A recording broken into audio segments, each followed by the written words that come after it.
Got Dave, lots. have you been traveling anywhere at all? No, nothing at all. Rarely out of my house for the last 6 months. Everything is running out of here. So Yeah. very used to it. I don't ever want to go back to a office building again, I think, at this point. Oh, I bet.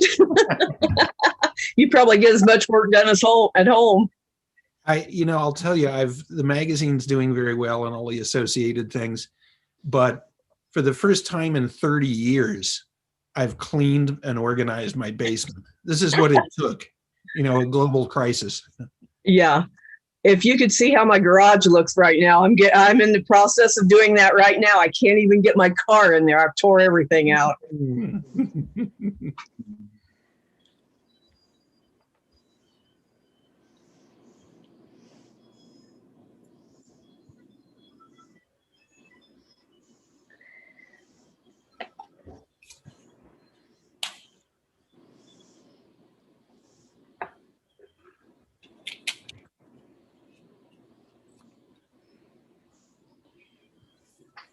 Do you think Starmus is going to happen this year, Dave? Boy, that's a really good question. Garrick is really thinking it will. It would be just about 11 months from now. It's planned for September of next year. Yeah. And it's going to be in Armenia, in the capital of Armenia. The president of Armenia, believe it or not, is a physicist. Really? So he is Wow. sort of a darling to the Starmus group, and the government is offering to fund essentially the whole thing. And so Garrick couldn't really refuse that. Yeah, that's fantastic. So we're hoping, we'll see by, spring, early summer, how things look. And then he could always delay it by a few months to the start of 2022, perhaps as well. But we're hopeful because it would be fun. Yeah, it sounds like it would be. I was looking at the website the other day. Ah, great. Oh, we'd love to have you there. Yeah, I tell you, I'd love to go. I've never been to one. Yeah, it's great stuff. Many astronauts and Nobel Prize winners and very smart people, and Brian May and others doing a little guitar work. Yeah. Oh, I bet that would be fun too. I'm sure you're playing along. No, not I'm not playing with Brian. He's got his own guys to play with. Yeah. Rick Wakeman and his band, from the keyboardist from Yes is typically the guy who's running the band really there. Oh, wow. It's above my pay grade for rock and roll. You may not be playing music with him, but you certainly have formed a good friendship with him. Well, Brian and I should be giving a talk if it happens about our Nebula book. But yeah, they'll keep me off the drums if they're smart, probably.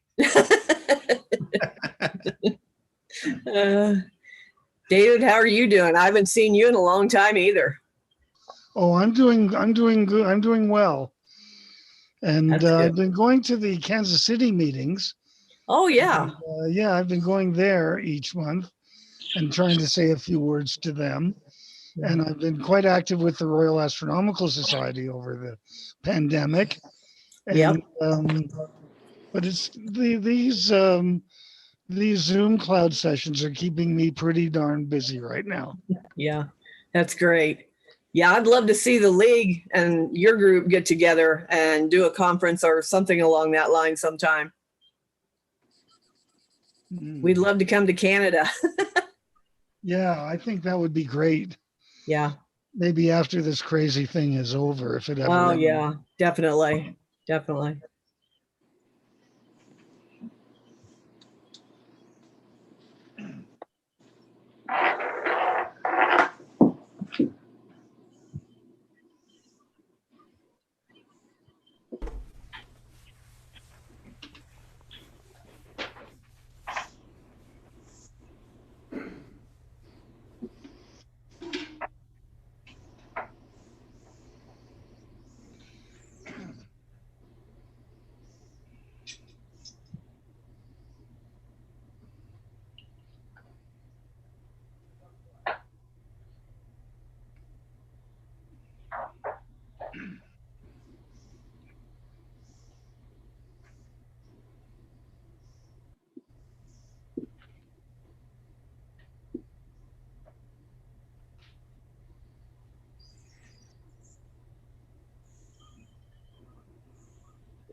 Kelsey sent me a text I didn't see.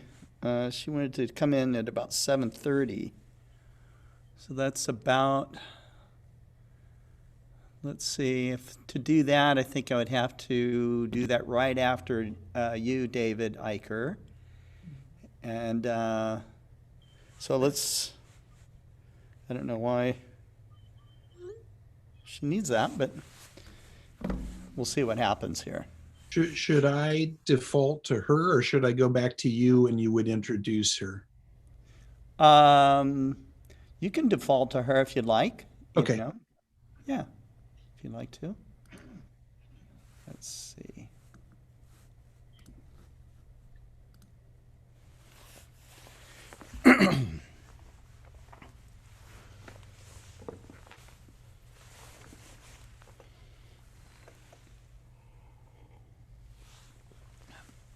We'll see if she comes in a little bit early.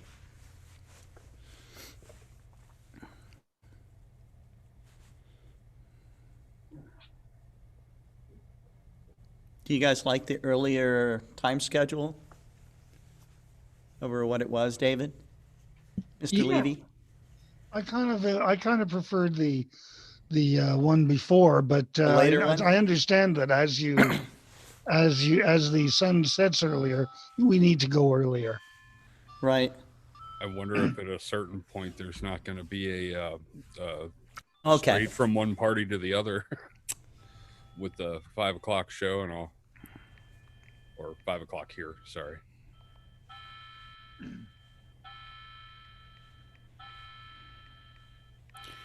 They're going to stick with the original schedule, so.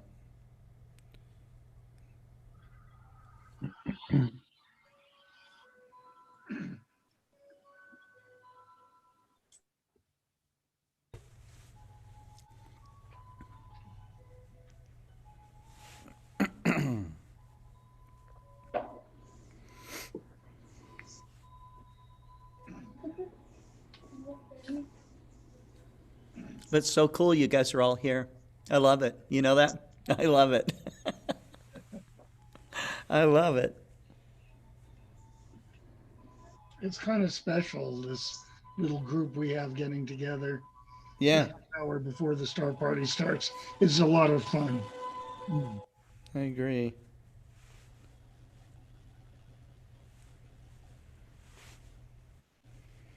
A good mixture of old friends and new friends here now. Yeah. I think so. That's very well put, David.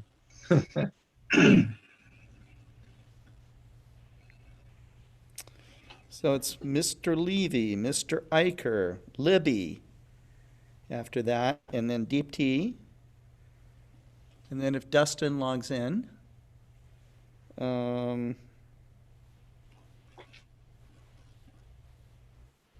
But you're still thinking we'll go to Kelsey after me, or Libby? no.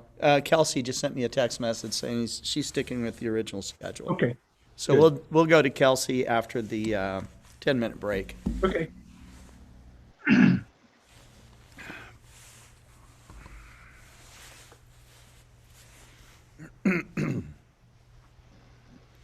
Deepti, what time is it in Nepal right now? 5:43 a.m. 5? 43 a.m. Oh, Wow. sorry. I'm sorry. Oh, it's so early. You gotta send her a gift basket. Scott. Yeah, that's right. Yeah. Complete with some eyepieces and a telescope. And, yeah. Mm-hmm. DT, you should join the Asian edition of the Global Star Party. That's going to be November 7th, Okay. and it will be in the evening for you. Okay. So that might be a little bit easier. Not easier for me. I have to wake up at maybe 3 o'clock in the morning to get started and drink a bunch of coffee.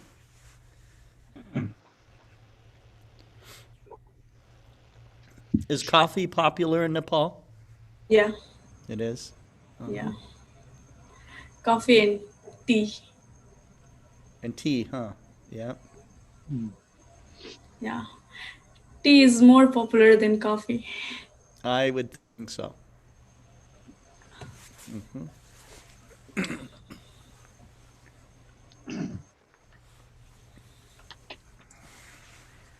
What do you like to drink? Do you drink coffee or tea? I like coffee. You like coffee.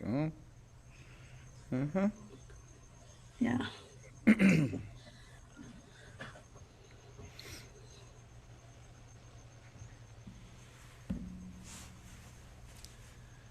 Well, you'll have to give me your shipping address, Deepti, and I'll try to send you a small gift and see how easy or difficult to ship something to you. Okay? Okay. We can experiment a little bit.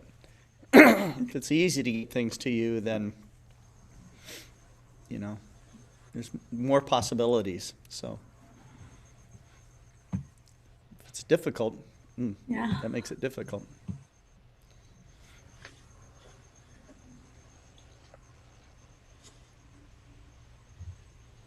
That's a big problem for astronomy outreach work with people around the world is when they want to share equipment.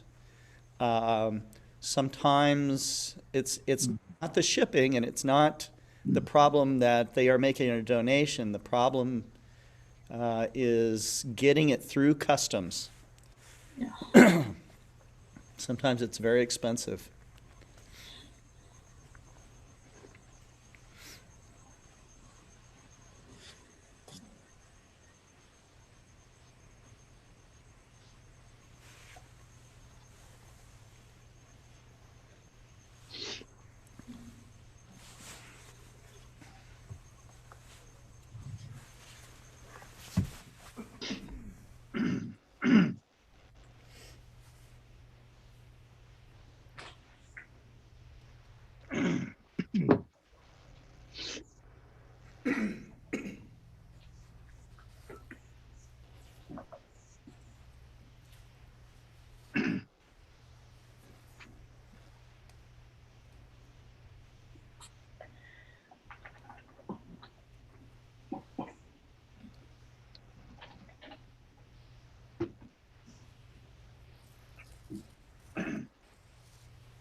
Scotty, will the Asian Star Party be a weekly event? No, I don't think so. But it might go every other week or once a month.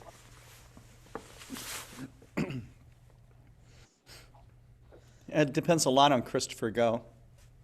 You know. Okay, sounds interesting. It's a little bit of work, but once he suggested the idea, lots of people wanted to join in. So we have the National Astronomical Research Institute of Thailand is joining. So that's like at the government level, which is really cool. We have people in Singapore and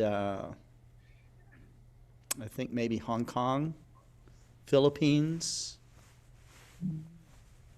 Be really cool. Nepal, maybe. I know this young astronomer that's over there. Her name's Deepti. Maybe she'll join.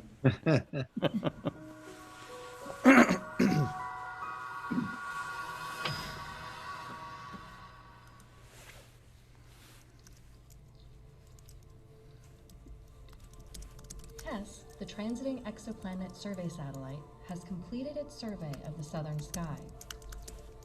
To do this, TESS divided the southern sky into 13 sectors, and its 4 cameras monitored each sector for nearly a month. TESS was watching for the slight dips in starlight as distant planets passed in front of their host stars, but it also caught other transient events like comets and supernovae, in addition to building a beautiful panoramic picture of the sky. The bright band on the left is the Milky Way, our home galaxy viewed edge-on. Zooming into the mosaic, it's clear how much detail and how many stars TESS has captured. At the center is the continuous viewing zone, where the view of one test camera overlaps all 13 sectors. Within it is the Large Magellanic Cloud, one of the closest galaxies to our own. A little farther out is the more distant Small Magellanic Cloud, flanked by a ball of stars, the bright globular cluster NGC 104. Silhouetted by the band of the Milky Way is the Coalsack Nebula, an obscuring cloud of dust in the constellation Crux, also known as the Southern Cross.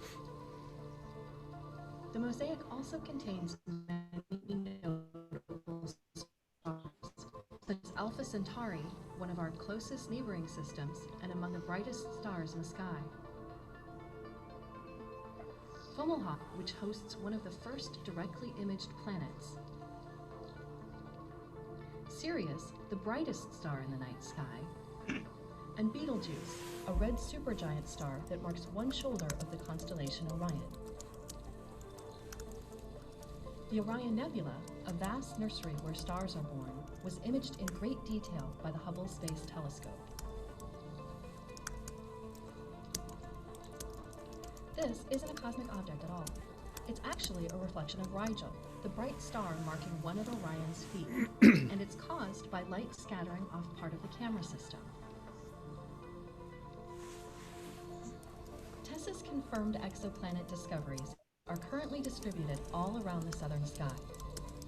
Many of these discoveries are actually multi-planet systems, and several are Earth-size. Many more candidate exoplanets await confirmation. It's easy to see which sectors were among the first, because astronomers have had more time to study them and find potential transits. Eventually, candidate and confirmed planets will be distributed more evenly around the sky. TESS has now turned around and is observing the northern sky using the same strategy. As it does, astronomers will continue to sift through roughly 20 terabytes of data from the southern hemisphere, as well as the new incoming information. Eventually, hundreds or even thousands of distant worlds will owe their discovery to TESS.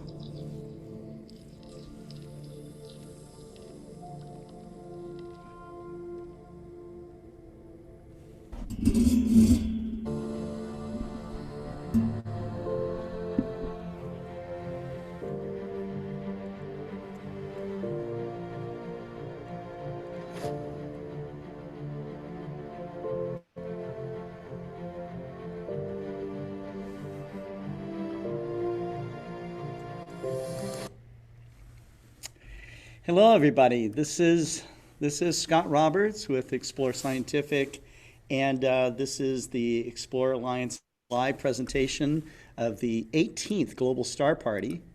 And with me, we have quite a number of people who have already joined.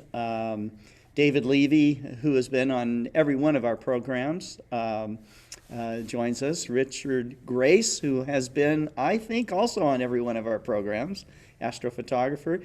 David Eicher, editor-in-chief at Astronomy magazine, who is going to be with us for quite a while. He's got a number of programs to discuss with us because the universe is so vast and there's a lot to tell, right? We have Libby in the Stars with us, who is giving yet another presentation on another planet in our solar system. We have asteroid hunters joining us tonight as well, which is great. And I forgive me, I don't know your name. It's Mike. My name's Mike. Mike, okay. Mike the asteroid Forsman. hunter. Okay, we need more asteroid hunters. Terry Mann from the Astronomical League joins us as well. And Deepti Gautam, she is from Nepal, young astronomer. So I was just mentioning just a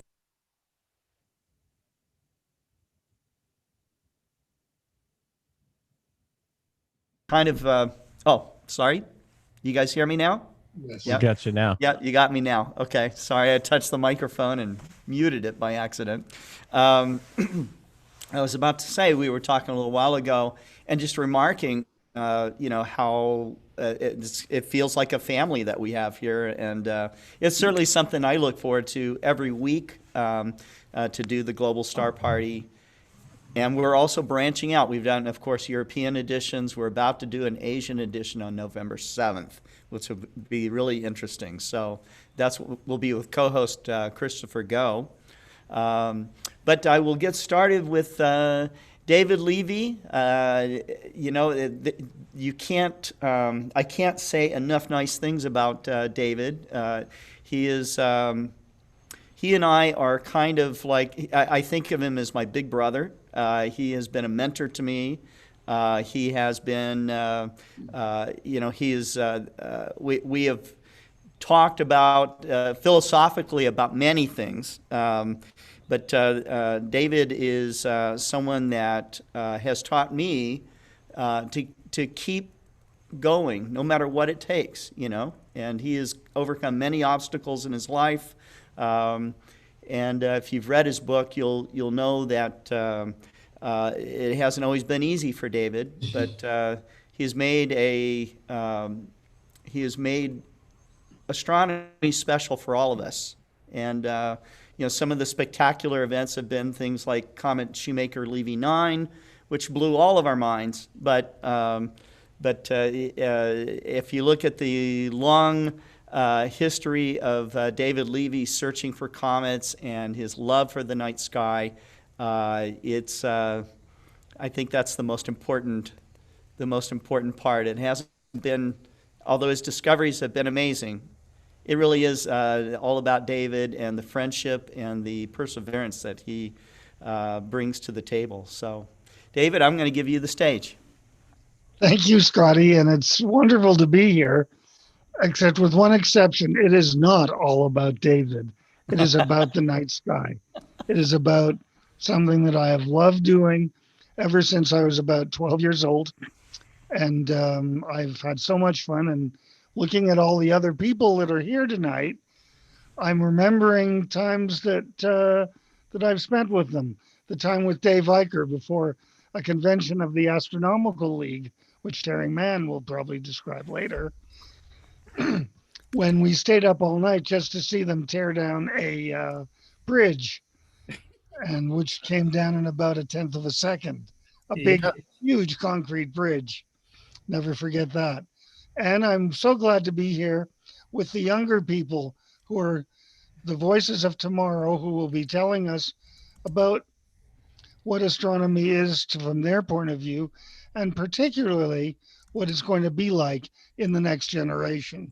That's Deepti and Libby. And we also have Libby's cat, who will probably appear at some point.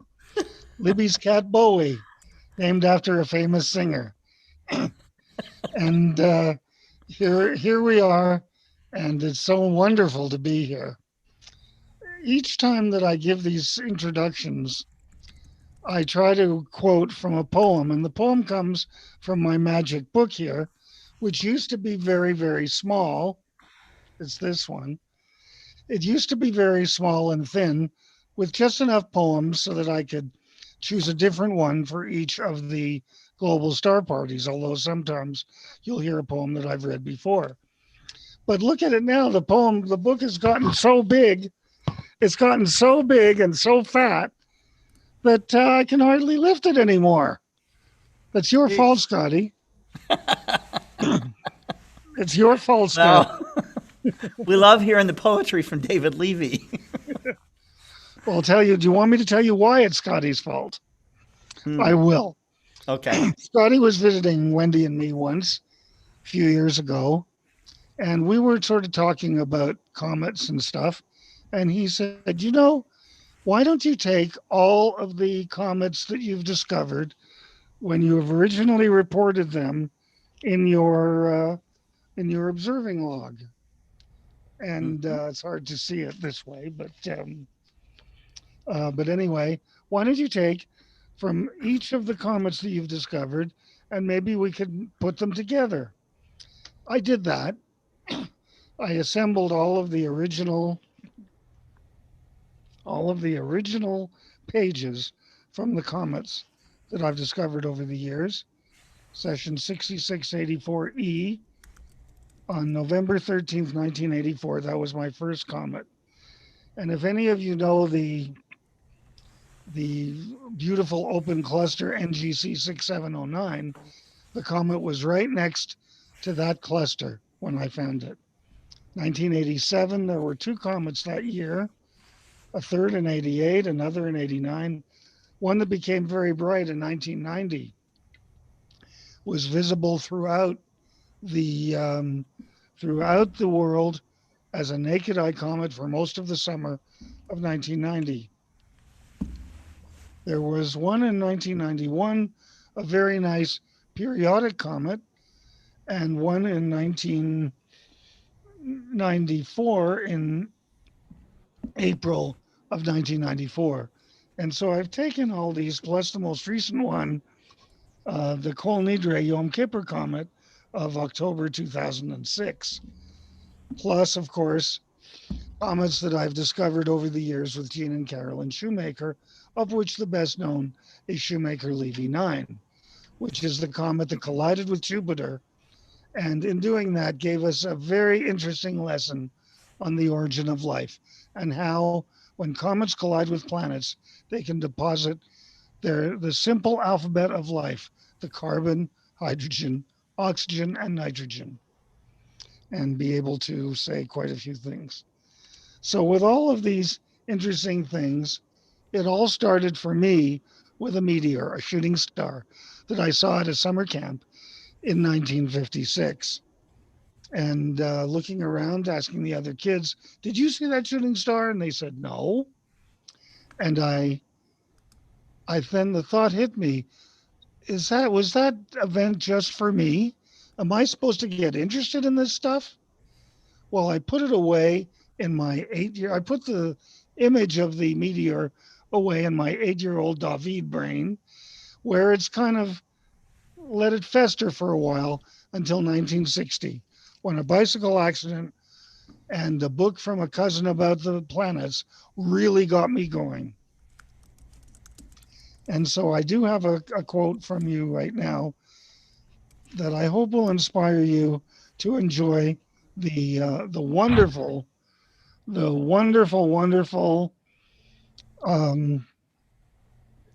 darkness of the night sky. This quote is from Shakespeare. It's from Romeo and Juliet. And if you can't find it, I suggest you do one of two things. Either get a Shakespeare complete works and look up Romeo and Juliet, or go to the moon. And there you might see a little plaque next to a few ashes from Jean Shoemaker. And the plaque actually has a picture of Comet Hale-Bopp on it, plus the quote I'm about to read to you now. And it goes like this: "Come, gentle night." In those first three words, doesn't it really inspire us that the night is not scary, it's not evil, it is gentle? Come, gentle night. Come, loving, black-browed night. Give me my Romeo, and when he shall die, take him and cut him out in little stars, and he will make the face of heaven so fine that all the world will be in love with night and pay no worship to the garish sun. This is what the sky is all about. And I really do think that Shakespeare says it better than I can. Back to you, Dave, Scott. Thank you very much. Okay, that's wonderful. Okay, well, our next speaker is David J. Eicher. I've got as I start the program, I'll say David and I'll say David, and I realize I need to, like in PE in high school, you need to call everybody by their last name, when you got so many. But David Eicher is inspirational every time he talks. He has this demeanor about him that always, for me, it always kind of piques my curiosity, because just the moment of hearing his voice, makes me think about the possibilities of the universe. I know that this is a guy who has pored over, the study of galaxies. He has met with, amazing individuals who have worked so hard to unlock the secrets of astrophysics and quantum theory and all of this stuff. And he brings it all down for us in this funnel. And he puts it in a magazine, and he puts it into his books, and he puts it into his talks. And that's really special, to have someone do that for you. And to make it also understandable, but it's done with drama, it's done with love, it's done with care. And, I'm really happy to have Astronomy Magazine's editor-in-chief, but also our great friend, David J. Eicher, here. And I'll give you the stage, David. Thank you so much, Scott, and thank you, David, for doing this and for inspiring all of us, both of you, so much. Tonight, I'd like to talk over the next coming weeks about a number of astrophysical subjects, sort of spanning the range of the universe. Tonight is going to be a little bit dark in a troubling period of our lives here. How the sun will die is tonight's uplifting topic, but it's an important thing to know about the future of our sun, the star without which we wouldn't be here, and what will happen to our solar system as the galaxy ages. So of course we know that the sun is about 4.6 billion light years old. It was born in a star cluster, of course, as objects orbit the center of our galaxy. They're stripped apart from tidal forces. So the sister stars that were the brethren of our sun have dispersed throughout the galaxy. It's a nuclear reactor. Of course, that's what stars do. They convert light elements, hydrogen primarily, into heavier elements by nuclear fusion. And they emit heat and light as a byproduct of that reaction. And that's why we're here, because without the sun, we wouldn't be here, whether or not we had a good planet at the right distance from the sun. But there will come a day when the sun exhausts its fuel. And that will be long, long after all of us are gone, of course. But I'd like to talk a little bit about the sun's life and what's upcoming with it. Well, first of all, we know that the sun's age because we believe that the planets formed with the sun from theory of how planetary systems form, the disks of debris around the stars themselves. And we know that rocks, the oldest rocks on Earth that we know of, and are very old, and the oldest elements in the solar system overall are primitive meteorites called carbonaceous chondrites. And the oldest of them is 4.567 billion years old. Now we know that because the isotopes within those meteorites some of them are radioactive and they act like clocks. So they're very old. We think the sun is about that age, it's slightly older, and not 6,000 years old as Bishop Usher posed. We know that the sun fuses about 700 million tons of hydrogen per second. That's a ferocious amount of material. Of course, it's very large, it's very massive. It's what astronomers call a G2 V star, or a whitish main sequence star. It's on the main sequence. That means it's in the main part of its ordinary life of fusing hydrogen into heavier elements.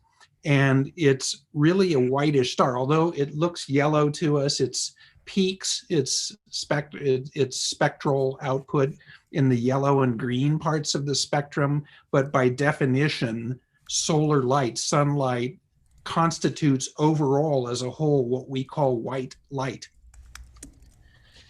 About 7.5% of the stars in our neighborhood are G-type main sequence stars. So it's not the most common type, and a large part of that is because there are lots of dwarf stars, of course, numerically.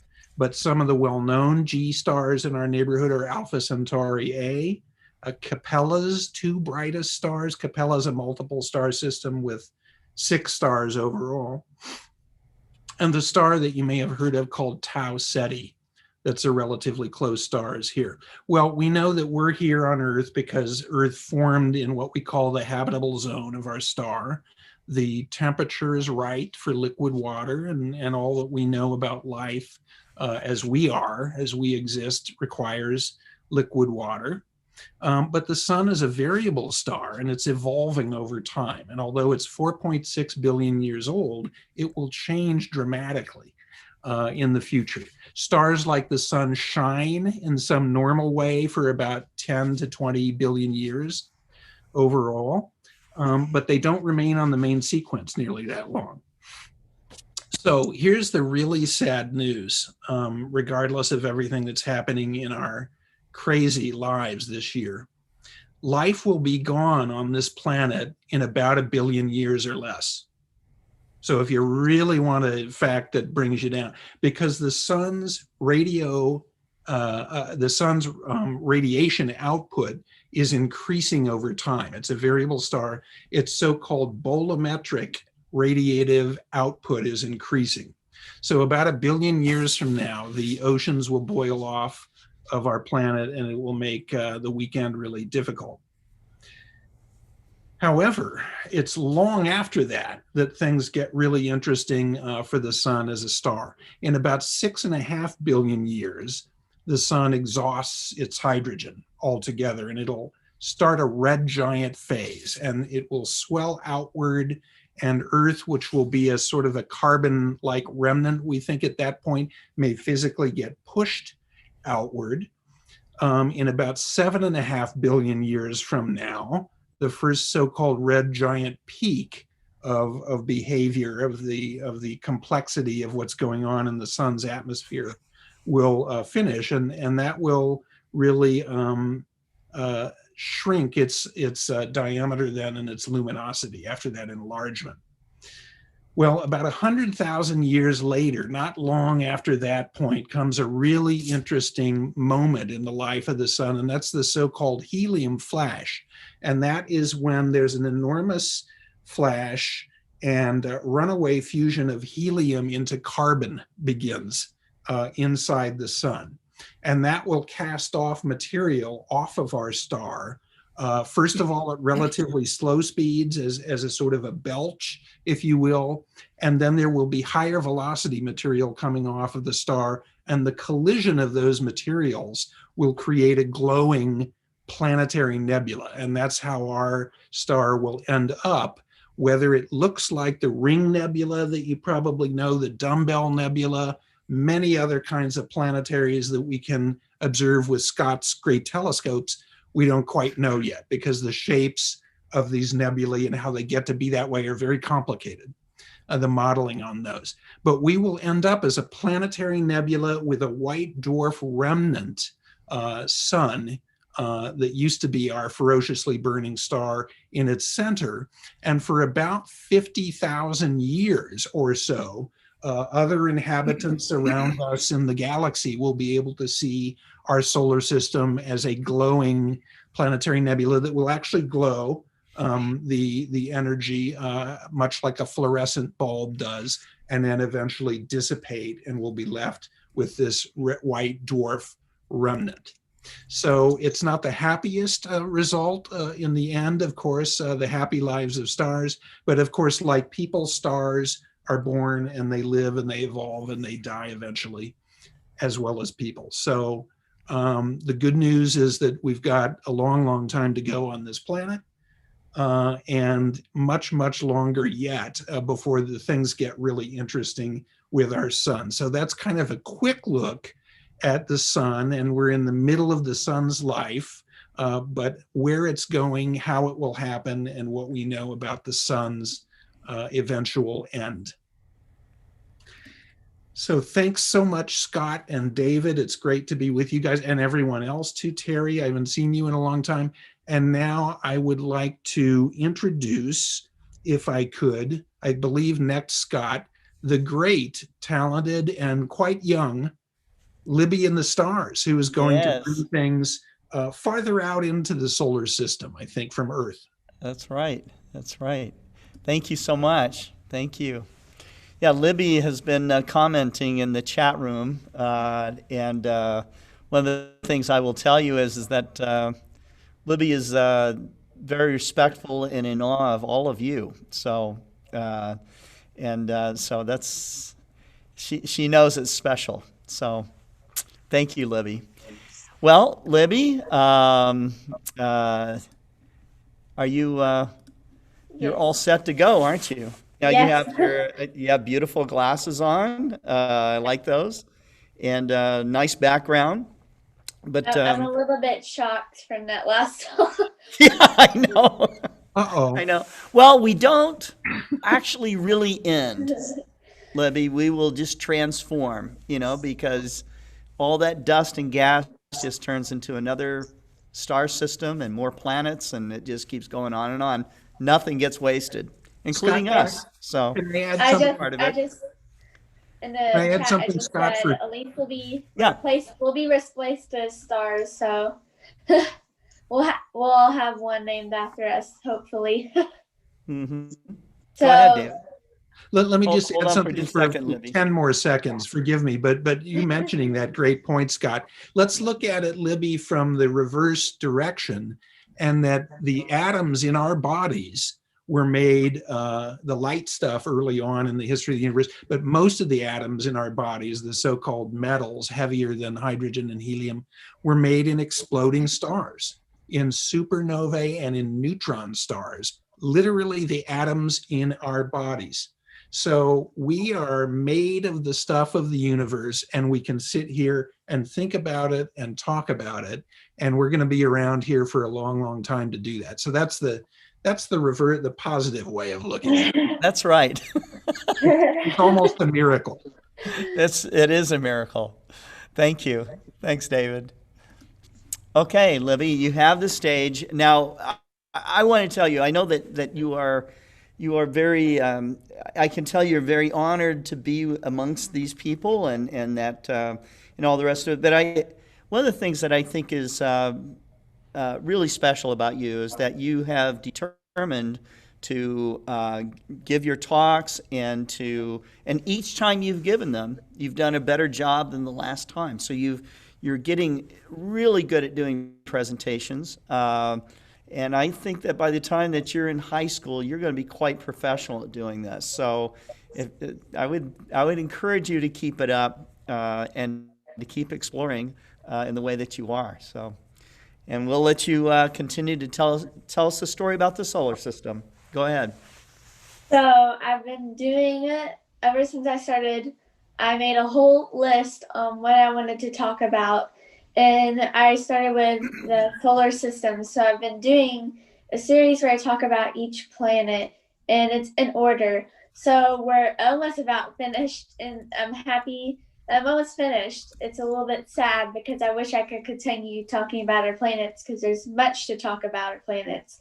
True. But there's way more awesome nebulas out there, and there's a lot of fun stuff to explore. Definitely a lot of cool nebulas and stars, not with just planets. But we're in the back of the solar system at Uranus, where it's really cold. Yes. I was taking notes, and I was like, I need to identify what Uranus is. And I was like, oh yeah, it's just a huge ice block floating in space. And I was like, no, it has to be more than that. And before we were just talking about how stars, and we're made out of stars and everything, and we were talking about the elements hydrogen and helium, and that is actually part of what makes Uranus blue. And I thought that was pretty cool. I'm like, why are we not blue? Right. I'm like, we could be planets, you could be blue. And like, so I was fascinated by the color of it. It's just so gorgeous. It's beautiful. I mean, Mars is beautiful the way that Mars is colored, but I have to say Uranus beats it by a little bit, but it's beautiful. It has little hints of green across it too. It's beautiful. We don't really have too much images, which I'm kind of disappointed in for such a beautiful planet. Right. The only spacecraft to get close to it was Voyager 2. And the Voyagers, Voyager 1, Voyager 2, have been like all over the solar system. They've been everywhere. And I was just like, why would NASA send more? This is a beautiful planet. It's gorgeous. It's beautiful. I'd love to be on Uranus right now. I mean, it's gorgeous there. I'm stunned. Like I was like, wow, this is gorgeous. More people need to do astrophotography on this. I was thinking when I'm older and I do more of my space stuff, I want to do more Uranus stuff because it's like, it's so important, and NASA's just focusing on Mars. And I have these moments where sometimes in my head, instead of researching, I kind of just put together puzzle pieces. Like NASA's looking for water on Mars, but I mean, Uranus has to have water. I mean, it's ice, and what happens when you melt ice, that's water. And like, this has to have water. The astronauts could like easily take the water, like take the ice, burn it up, and then like filter it, and it'd be good. And even taking samples would be amazing. It's just such a beautiful planet. And I also wanted to learn more about magnetic fields. A lot of times on NASA TV, they like to talk about sending balloons up into space and making sure it runs in a magnetic field. And then it kind of goes out and in, out and in. And I was like, this is so cool. It's invisible. And I was like, Uranus is such a beautiful planet. I'm going to beg NASA when I'm older to just do something Uranus means. Mm-hmm.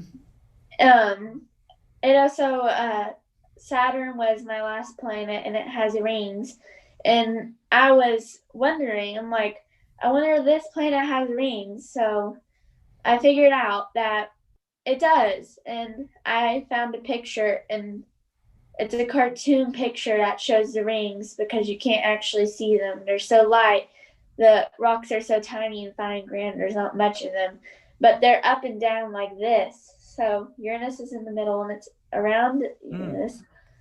So I was like, that's cool. I'm like, Saturn's so famous for its rings. Come on, make Uranus famous. I'm very passionate after learning about Uranus, I was very passionate about it because I feel like no one pays attention to it anymore. It's just, they're just like, oh, it's Neptune's older brother. Like, no, it's a beautiful planet. It has water, and it's a very simple planet to research about because on Earth you have volcanoes where lava's in the middle of Earth and it will come out and burn you.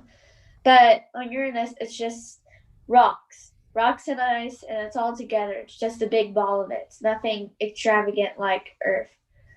Now, Earth is beautiful with its lava in the core, but like Uranus, it's just so simple, and I can't believe people don't research it more and do more things about it. Because people these days are always like, oh, Mars and Jupiter. And I'm like, yeah, amazing planets. But I don't think Uranus gets enough attention. And I was thinking about what makes up the moons and the magnetic sphere and like the rings and everything, because I was like, what if they were rocks that happen to come by or just get stuck, or I don't know, maybe like come off of Uranus. And I was also looking at it having 27 natural satellites. And when I say natural satellites, I basically mean moons, but they're all not moons. I know some of them might be smaller or tinier. So they have moons and everything, 27 of them. And it's kind of, and I was thinking like it's a mix between Jupiter and Saturn because it has the rings and it has the moons. And I'm like, this is a beautiful planet. NASA, please do something. And I was like, I need to get more out of my telescope and astrophotography. And I'm like, if I'm that passionate about learning about Uranus, I need to get my telescope out and look at it. So it's been cloudy here. So hopefully soon enough we can be able to go outside and do some amazing pictures of Uranus. I'm so disappointed that people don't pay enough attention, and there needs to be more astrophotography on Uranus. Mm-hmm. It's beautiful. I mean, it's pretty basic, but if you think about it being that pretty gorgeous blue, then you're like, that's amazing. It is beautiful. It's beautiful to look at through the telescope. I know with your telescope that you can see it's, the fact that it's a planet, and you can see the beautiful color of it. Have you been able to find it yet? No, I have been more focused on Saturn and Jupiter.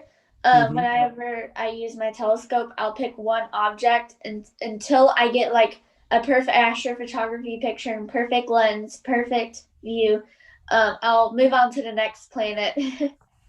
That's a good way to go. Saturn and Jupiter.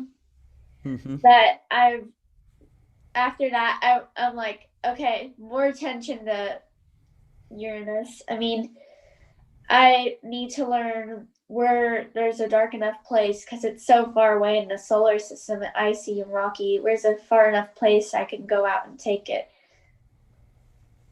Well, I know that the Jet Propulsion Laboratory has been talking about making spacecraft to these outer planets once again, and there's a lot to learn from them. And probably by the time that you hit high school or you're in your young 20s, we'll probably have new data on Uranus and Neptune for you to study. And I'll definitely treasure that data.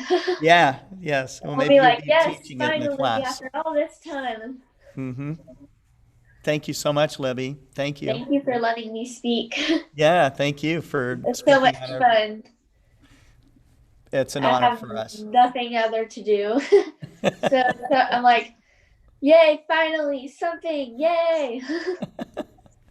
Thank you so much. Thank Well, our next young astronomer is Deepti Gautam, and Deepti is a 16-year-old high school student in Nepal, and she is formed an astronomy club, and since she gave her first talk last Tuesday, several of her friends or colleagues young colleagues have reached out to me on Facebook to talk about their passion about space exploration and astronomy, and they seem to be all inspired by you, Deepti. So you've done a good job. So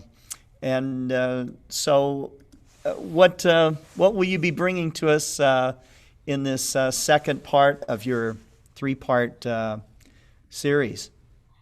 Today I am going to present about my organization, that is Astronomy Enthusiast in Nepal. Very good. Okay.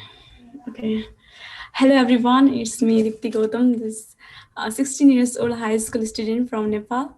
Though I'm interested in astronomy since I was 9 years old, but exploring about the astronomy and searching about the astronomy up to this year, now I thought that it's time to do something.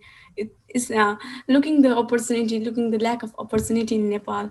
Astronomy has a lot of scope, but there is a lack of scope in Nepal. So I want to do something, like I want to solve the people like me who are actually very enthusiastic in astronomy. So I have created one organized student club along with my friends. So I'm going to present my organization here. Okay.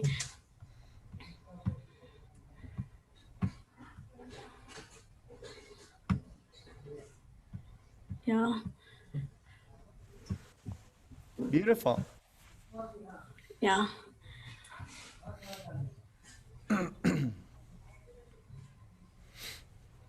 Yeah, here you can see the logo of our organization, that is Astronomy Enthusiast in Nepal, and we have presented the theme of the.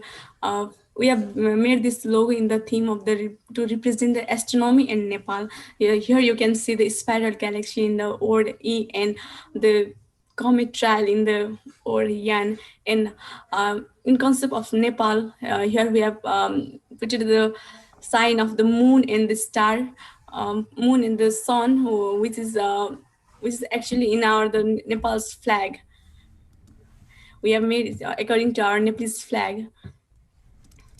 Yeah, here we are the yesterday we have a short meeting about the further programs, and here are some of the founding members of the Astronomy Enthusiast in Nepal and executive members. Actually, we have the founding members along with me, and there are 5 executive members, and some of them are not able to attend the meeting due to the festivals and the board examination, etc. So yesterday we have done a sort of meeting, and here we had some of the 7 members from there. Yeah, and the introducing the astronomy enthusiast in Nepal, our main principle is to the connecting people. This I aim to solve the many more people's for in the field of astronomy. Though many people have the interest in astronomy, just they are beyond of the opportunity of astronomy. They are not getting this any knowledge about the astronomy. So first of all, I have focused first of all, astronomy enthusiast in Nepal, focusing to connecting people and spreading knowledge and uplifting status in Nepal and creating opportunity. Wonderful.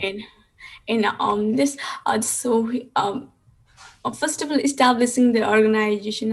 Just we have established our organization on October 1 of this 2020, and we have done the some of the we have already completed some of the programs, and we have a lot of plans and a lot of upcoming events.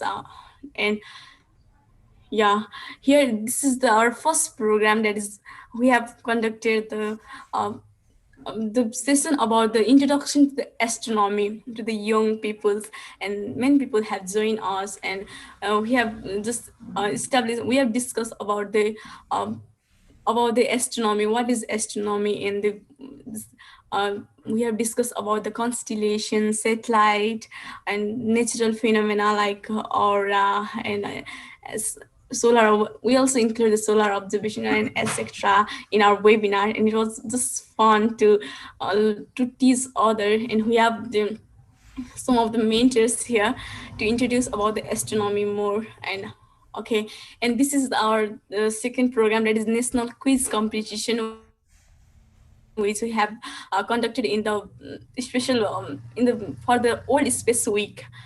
So we have conducted the quiz competition.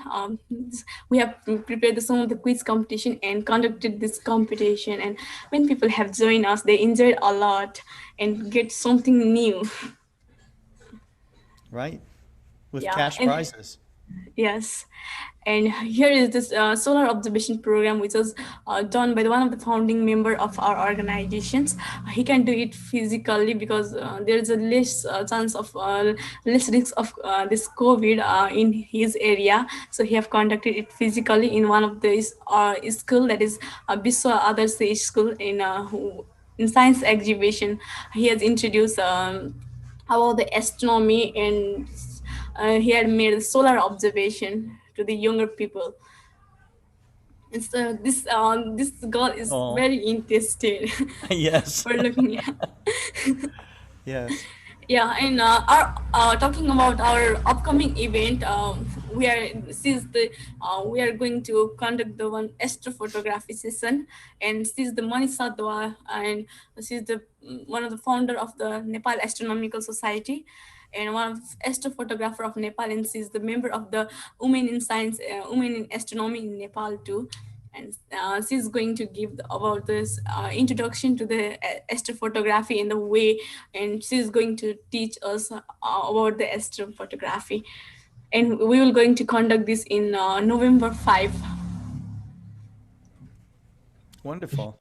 Yeah, and further our upcoming plan and session, talking about our upcoming plans and session, we have astrophotography session, the side talk, and we have the satellite session, inviting one of the, just I have said, already introduced that we have just launched one satellite, first satellite of Nepal, just 1 year ago. So we'll be welcoming this first the who have created the that is Abbas Maske, who have created this satellite and launched the satellite along with his friends, and we will have that Abbas Maske serve for our upcoming event of satellite station, and we are planning to have online courses about the astronomy, to give the introduction of astronomy and others. And okay, and we have the open discussion session and general talks like this. We'll be inviting the young peoples, and we'll planning to know about the prospect about the astronomy, what the things about the astronomy, and we'll be organizing the essay contest, debate, art competition, and monthly quiz, etc. And monthly quiz is going always happen the 10th of the month. Yeah. And we have focused in the though we have just we have organized our student club. We have established our student club just in October 1. It must be more time. So we have a lot of plan to work out, and here are some of the organization which some of the plans, some of the event which we can conduct physically after this COVID. After the end, here we have instrument making session and competition, where we will focus the local people, for the young peoples, to create to make the telescope and other instrument related to the astronomy. And we will going to organize solar observation in many area in Nepal. First of all, we have focused to make our outreach to the all part of the Nepal first of all. And for that, we have the 7 provincial state in our Nepal. We are from different provincial states, so we're going to divide our work and work along with our organization. We will be working personally to make to increase the outreach of the astronomy, and we will conduct the night sky observation and a local information and talk program. And study, we have just planned to have one of the sub school club to make more outreach of our programs, and to introduce the opportunity that we have created to the other peoples, to the young people like us. And at last, we will be working to the theme that is let explore together. Yes, I love And that. unity has the power, and let's explore together. So we'll be coming up from all the 7 provinces and working very efficiently. We'll be organizing a different programs, and we'll be taking a lot of unique programs to the all peoples, and we'll be teaching other by learning ourselves. Wonderful. Deepti, Yeah. thank you. Thank you. I think that you have a growing fan club here with the global astronomy program. So keep up the good work. I'm looking forward to your final installment next Tuesday. It's going to be great. And I think I mentioned earlier that we are going to have our first Asian edition of the Global Star Party, and of course you're invited to that as well. So that will be a little bit more normal time for you, because it's quite early where you are in Nepal. So, but thank you very much. It's awesome. I think someone did ask if you could accept international members into your club. Is that possible? Yeah. Yeah. Okay. Yeah. All right. So we'll have to maybe you can give me some sort of website or something where people can find out more, and I'll post it onto the chat. Thanks, Deepti. Okay. That's wonderful. That's wonderful. Okay, so where are we at right now? We're coming up close on our first 10-minute break here. We are going to switch to Terry Mann. Terry, if you don't know about Terry, she has been a force in the amateur astronomy world, much of it with the Astronomical League. And I don't know how many years she's been involved with it, but she has served as president twice for the Astronomical League.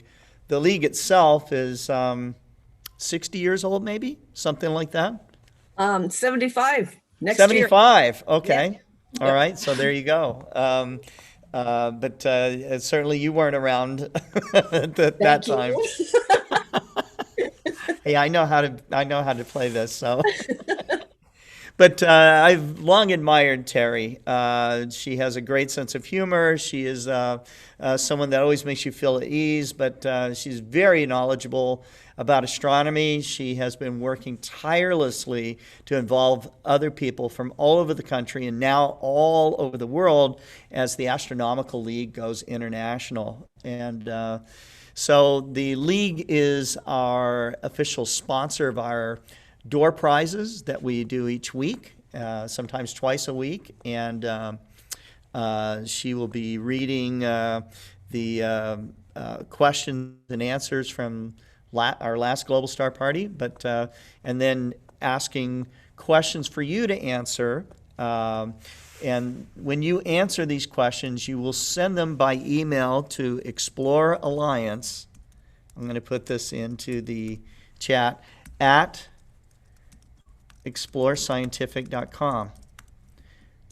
The way that these prizes work, we know that since we're simulcasting, there is a little bit different delay from one simulcast to the other.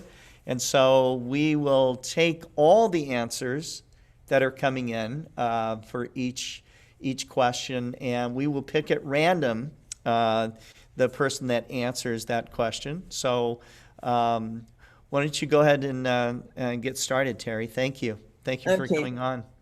Thank you, Scott. And thank you to the league, Let me get this started. Okay. First, we always like to have a warning about if you're viewing the sun. There we go. Just to make sure that you watch what you're doing. You don't want to look at the sun without any filter. So that's something we just like to remind people, especially with the sun coming a little bit more alive with solar cycle 25. Yeah, that's right. So, yeah, there were some sunspots today. Yeah, I know. Some really good stuff going on finally. Mm-hmm. Yes. Nice aurora in Alaska too, if it was clear. Question 1 from last week, and these will be the answers. How much would a 100-pound person weigh on the planet Mars? And the answer was around 37.9 pounds. Oh, wow. And the winner was Tom Destrup. Congratulations, Tom. Yeah, congratulations. Mm-hmm. And funny, Libby would mention Uranus.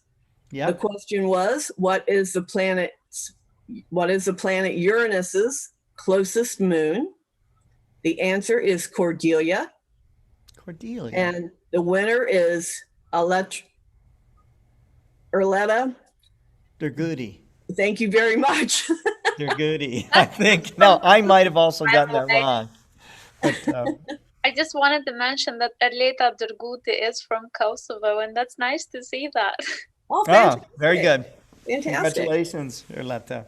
Yes. Mm-hmm. The third question is, how do red giant stars get their name? The answer is, the name comes from the star's cool temperature that causes it to glow red and its enormous size. And the winner of that is Dale Beasley. Congratulations, Dale. Excellent. Excellent. And so now we're going to go with this week's questions. What sky event is the highlight of December? This is the closest event of this type since what year? Okay. Okay. Send your email with your answer to explorealliance@explorescientific.com. And here we go talking about the rings of Saturn. What is the origin of Saturn's E ring? Yep. Question 3.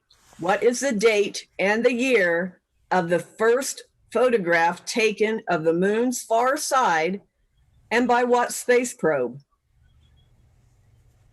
Wow. Good question. Good questions for this week. Good question. Yeah. Now, Terry, how are these questions picked? We all, as we rotate, we pick our own questions. Okay. So everybody, like, these are the questions I chose. The ones above me, I believe, was from Carol Orge. Okay. So we all make up our own questions, our own answers. Well, we don't make up the answers. Make up the answers. We get the answers and put them together. So you have to be a mind reader of the Astronomical League to win, you know? Oh, That's simple. Yeah. Yeah, we try. Yeah. No, you guys are very knowledgeable. So those are excellent questions. And we love it. So that's wonderful. Thank you, Scott. Appreciate it.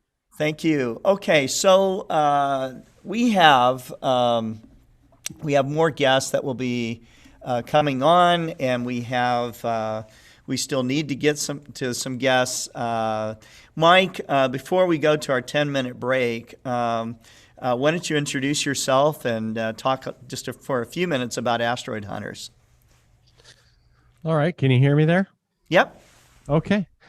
Well, thanks again, Scott, for having us on. It's an honor to be amongst some great individuals here. We are honored and blessed to be here. My name is Mike Forsland with the Asteroid Hunters. This really is as many of you may know already. This started with as a father-son adventure. Our little project here, and it's just gone completely haywire. But about a year and a half ago, my 15-year-old son and I were spending time setting up our 8-inch SCT out in the driveway, and we had our Burnham's Celestial Handbooks out, and we were looking through the eyepiece. During that time, we were custom building computers. As this, you can see maybe behind us or behind me, this machine was built by my son right behind me for us. But we were doing this, and through that, we started talking about doing some actual science work that involved computers and those kinds of things. And asteroids came up on the list. And for me, it was kind of like, okay, we were just trying to figure out how to image these things and do these things, but essentially it took us a little while because as you may know, there's very little information on the internet on how to image and measure and take observations of asteroids and these kinds of things. So we were spending quite a bit of time learning and doing this stuff, and we eventually got some great help from some individuals, David Rankin and some other people online that were kind enough to help guide us through. We've had some other great help. Scott, you and I have a great friend in Daniel Mounsey. We're located 35 miles north of Los Angeles. So Daniel Mounsey's been a really good friend of ours for a lot of years, helped us with a lot of different things. But just through a lot of help and stuff, it progressed into us being able to take actual images and measurements of the asteroids. So we ended up getting our official observatory code through the Minor Planet Center about, just over a year ago. And we really haven't looked back since. So we've progressed. We have a full-on streaming channel that we stream and show people how to take measurements and observations. And it's really a father-son adventure that this has progressed into. Now we have actually grown into doing full sky surveys. We have a fully automated system that I would love to show you later. We're still waiting for the sun to go down.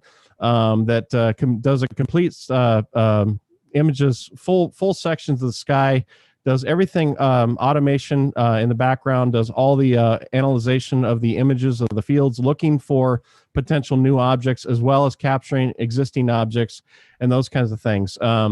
We about 5 months ago got with OPT, and they were kind enough to supply a Raza 14 for us. Wow. Very Which good. we have in our backyard observatory. And so we utilize that with a full frame ZWO 6200 camera. But we have, my system that we have here is, as you can probably see, is pretty insane that we have Yes. going on. Everything is, we have many custom built I'm computers running. jealous. So we have, I have this red box you see on the other side is the system that's running all the telescope stuff, all the automation that we have. Okay. My computer, while you guys were talking, is actually was going out and creating the schedule for tonight for the full sky search. Sure. But my son and I custom built all these machines. The machine that you had behind me is actually running the big 49-inch ultra wide. But those of you that may follow us on our live stream, twitch.tv/asteroid_hunters, we have a lot of followers. But we stream every Sunday on this. We also just started a full asteroid search streaming channel that goes 4 days a week that shows our live automation of our search that happens every night, and it'll run all night long. So our automation starts from about right at sunset and goes all the way to sunrise, and it's fully set up system. Just I hit a button, it just goes and does its thing, and I just sit and collect the data as it comes in. Through this, we are also doing full transient searches, supernova, as well as variable stars as well, and I can show you guys that as we start tonight. But this really started as a labor of love as a father-son just spending time together in this hobby. And I had a lot of experience, some experience about 15 years ago, trying to do some imaging with an 8-inch telescope in my Canon 40D, and it was a horrible experience, and I ended up walking away from it for a while, and it was very difficult. But now that technology has progressed so much, we are able to do legitimate scientific work right out of our backyard. Our whole system is right here. Our garage is converted, so what you guys are seeing is our full-on garage. Our control center. We have an outdoor observatory that we constructed. Yes. And our Raza sits out there, so I control everything from out there. But we are doing everything from our backyard in Bortle 5 skies, and we have imaged thousands of asteroids over the course of the last year. And just in the last 3 or 4 days, right before we had a little bit of weather this weekend, we imaged 1,300 known asteroids. And all that data was sent to the Minor Planet Center through our sky survey. So we are one of very few people, aside from the big sky surveys, that are doing this in the world right now, that are doing this full automated search that we do on a nightly basis. And like I said, this literally was a father-son thing. And we just had somebody in the chat just say, "Oh, I'm your biggest fan." I'm like, "Wow, I can't believe my son and I sit back. We just can't believe it." We're just honored to be able to show you guys the stuff that we've learned, that we've accomplished. And we were fortunate. We also have some friends. We're part of the Worldwide Variable Star Hunters. They have a 24-inch plane wave in Abu Dhabi. And they run kind of a research team out there, and we're part of that. And we were fortunate; they do a lot of test observations, and we were a part of a big test, TOI 1726. They discovered a couple of Neptune-sized planets around a white dwarf, and we were actually controlling the telescope remotely from here.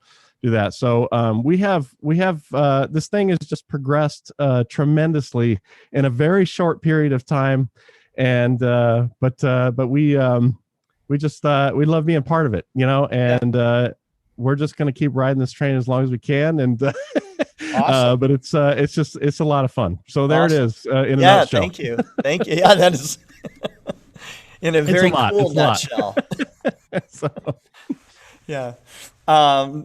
Okay. Well, Mike, thank you very much. Hopefully you hang around. We're going to take a 10-minute break. Okay. And people can, get some refreshment or take stretch their legs or whatever, and we'll be back. We've got Dave Ng here from California, Richard Grace, and we will have others joining us as well. Pranvera's with us tonight. She's just kind of hanging out with us and listening in, so it's awesome to have her. It was kind of cool that we had a winner from Kosovo, right? So with the door prizes. that we ship our door prizes worldwide. So, okay, so we will see you in 10 minutes, and we'll be right back.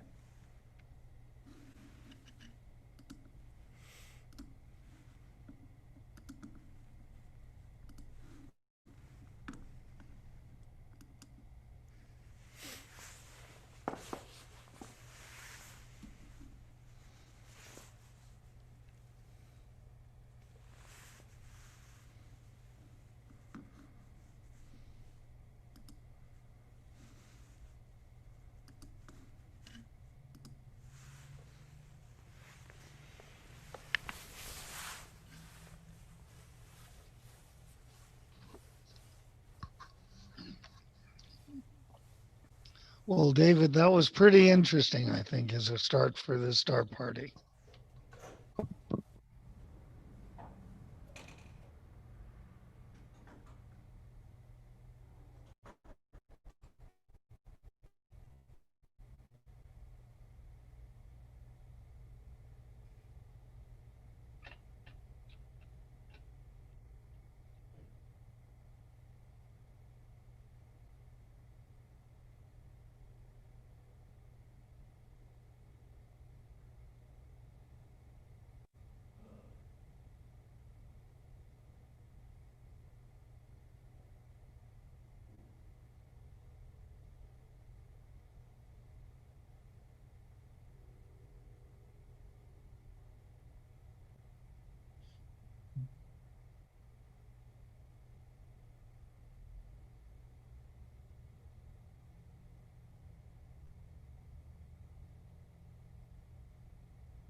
are you guys ready to go on?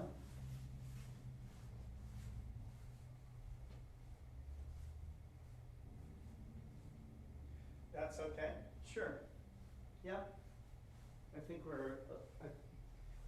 I think so. Yeah, we had some people that didn't show, so. Okay, yeah, we'll see you in half an hour then. That's great. All right, thanks. Bye-bye. Bye-bye.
Well, we're back. It was nice to take a short little break there. Really fascinating to learn more about asteroid hunters and what's going on with those guys. Who would have thought that a bunch of amateur astronomers could get together and make such a huge difference in astronomical research? But it's been done again and again and again, and it will continue to be done because amateur astronomers are undaunted. I would have thought after the first exoplanets were discovered that amateur astronomers would never be able to do it because it took what I thought were huge instruments to do that. Now you have people that are doing it with very small instruments and and working in pro-am projects like with the test team, for example. So. We have with us Gary Palmer in the UK, Cesar Brolo in Argentina, who's been setting up. I know he has a little presentation. Mike, will you have will you be doing something live for us tonight, do you think? Yeah, I could be for sure. Okay. We got about another, what time is my my schedule, my automation schedule software is supposed to start about 7:02. So I got about 40 minutes. So in about 10 minutes, I'll go out and I got to go out and just focus the instrument and everything. But yeah, we will absolutely be able to show you guys this perfect. stuff. So. Yeah, Kelsey Poor and Chris will be coming on to discuss space art here in about half an hour. So I just got an update of that. But let's start with Cesar Brolo in Argentina. How are you? How are you? Can you hear me? Yes. Well, I have, in this moment, I have a live Jupiter image in a windy night. On a windy night, okay. Yes, we have I can show you a monochrome Jupiter. If you are agreeable, I can Yes. I can show you Jupiter. Okay. Absolutely. Let's do it.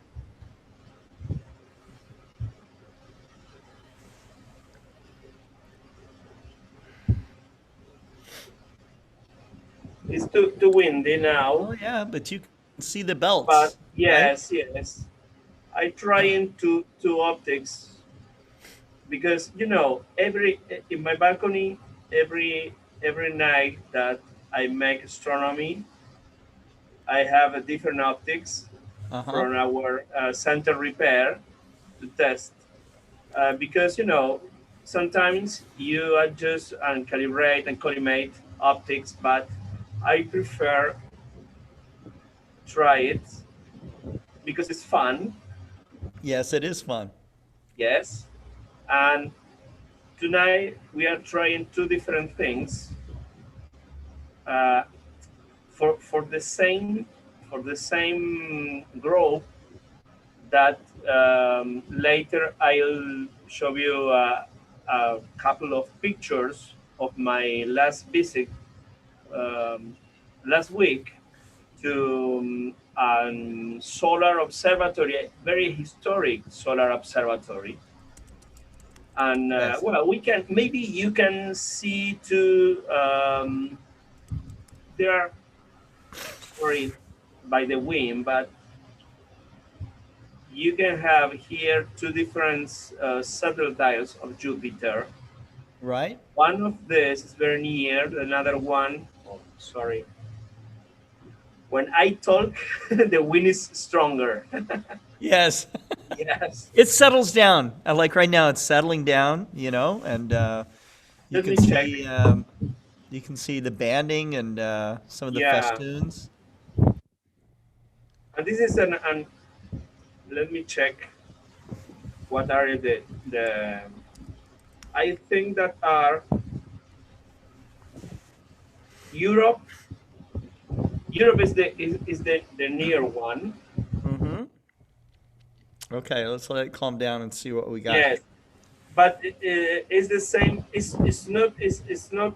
It's a transit. It's not an occultation. Yes. Now in the yes, and you have the most interesting thing when you have or to talk with somebody that is new in astronomy is talk about the velocity of the light, about how you can see in the programs the position of the satellite and how you can see in a real image. Yes, Right. EO is another one, and and the great red the great red Spot. dot Yeah, the is great red spot. very visible. Yes, yes, but we have a little of clouds. But well, okay. Now, Yeah, we'll take it. yeah, We'll take it. yes. So I'm curious about this, Cesar. Are you sometimes repairing somebody's telescope and then you take it to your balcony and test it this way? Do you test? Many times, many times. Many times. Uh-huh. Yeah, because the people is so sometimes don't don't can explain who is the problem. Right. And for example, this C5, it's a Schmidt-Cassegrain Yes. that the customers try to collimate in their home because he thought about. It's a typical thing. You know, Yes. I sell telescope by 30 years, and I have a lot of telescopes. Maybe I sold this telescope, this OTA, in, I don't know, maybe 2004. Every time I can see return many products to repair, sometimes only to clean. And when I have some dudes, I have some when I'm not sure if in the laboratory with the artificial stars, Yes. if they show, yes, if the Foucault test or artificial stars don't show me all the wall problem, Yes. I have permission to try here from the balcony, from the garden, yes. And No, this is Caesar, why, this is a very special service. Most companies rarely will repair a telescope and then test it for real on the yes, night sky. yes, So That is going extra for the customer. Yes, So that's it's an very extra. good.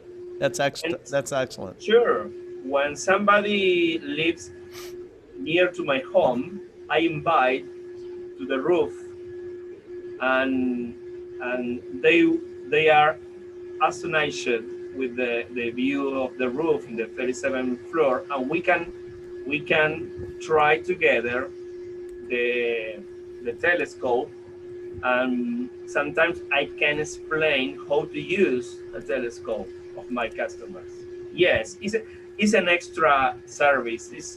It's only when you work in the same that you love, because if not, Yes. you don't take the risk of make this. Actually, when I was in Argentina, I had the opportunity to visit that very nice view in the balcony, and I visited Caesar. He took me up there. Oh wow. Okay. How are you? Of the city and the sky also. So yeah, I can Yeah. imagine. Yeah. Yes, Pram. We have with Pram and James, we had an excellent times in Buenos Aires. Yes. Yes. Really, we miss this in this opportunity, having an eclipse too near in Argentina again. I thought a lot of time that all my friends returned to Argentina, but so this is the things of the destiny, and but I really we had an excellent times with Pram and James in Buenos Aires. Was a pleasure received for me and my family, my friends. And yes, Pram know absolutely the roof, because Pram, you can see, you can talk that it's real. Yeah, definitely. It was really nice, and it was a nice view of the city as well from up there, because it's in downtown Buenos Aires. So it was really awesome, and we also Yes. had a very nice view of the solar eclipse last year. So Oh yeah. Yes. I'm trying to in next opportunities. I trying how to transmit from the roof, because the problem is about the internet. But let me make something for next, or maybe 1 or 2 weeks more. I can try. Excellent. Okay, I can stop share. Okay. All I right. give my tonight we will have an excellent moon. Maybe I'll have clear from my balcony in maybe 1 hour more. Yes, in 1 hour more I can show you the moon. I pray for less wind, sorry. And less wine too. No, never less wine. Yeah, yes. Maybe more wine. No, yes, maybe more wine. Yes. Sure. Yes. And I prepare I'm prepared uh, for to try to this computer my presentation the pictures, but Yeah. because it's very interesting the all the things about this solar observatory. Really, we are in a group that we love recover, and restore an historic observatory. Yeah. Not only in Argentina, we use all the old ones. We are using completely. We don't have. This is the only one abandoned observatory that we had. But now we are working. We start to work in recover this. Yes. I remember seeing the pictures on Facebook that you showed to me, and Yes. it's nice that you're trying to preserve the historic observatories down there. Yes. That's wonderful. You know. Wonderful work.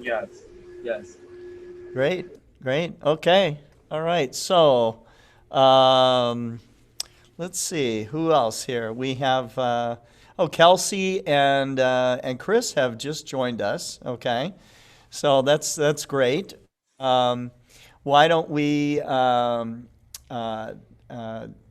we'll go to Richard Grace for a moment, and then we will come back to you, Kelsey and Chris, and you can show us your amazing work. Chris, I took a little peek at some of your work online. It's really amazing. So Thank you. Yeah, really cool stuff. All right. So Richard, what do you have to share with us tonight?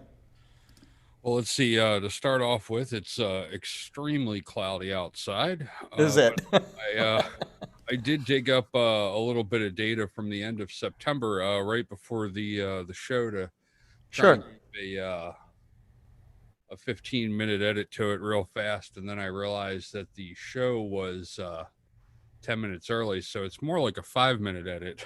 Okay. But that still works.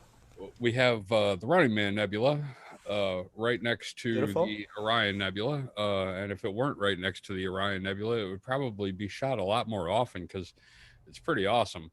Yeah. I definitely love it. You got Orion just overshadowing over on the side here.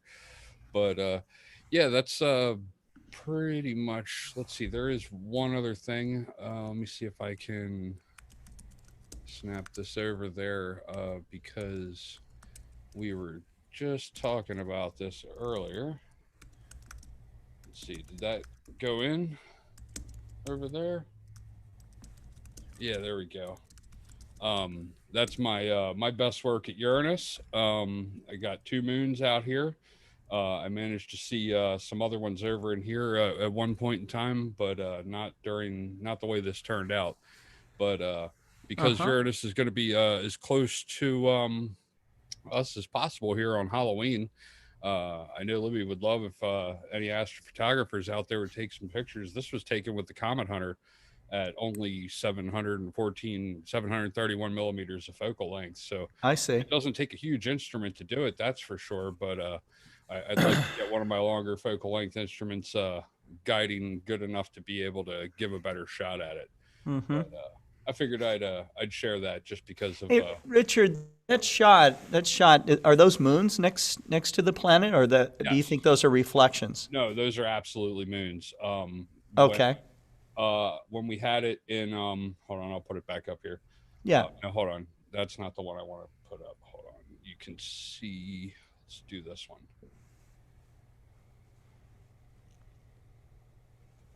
Okay, here we have like all the stars around it.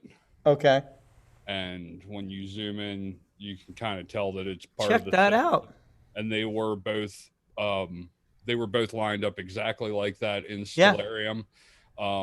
The other 2 were right in here, and of course I've blown this out. This is like I think this was a 40-second exposure.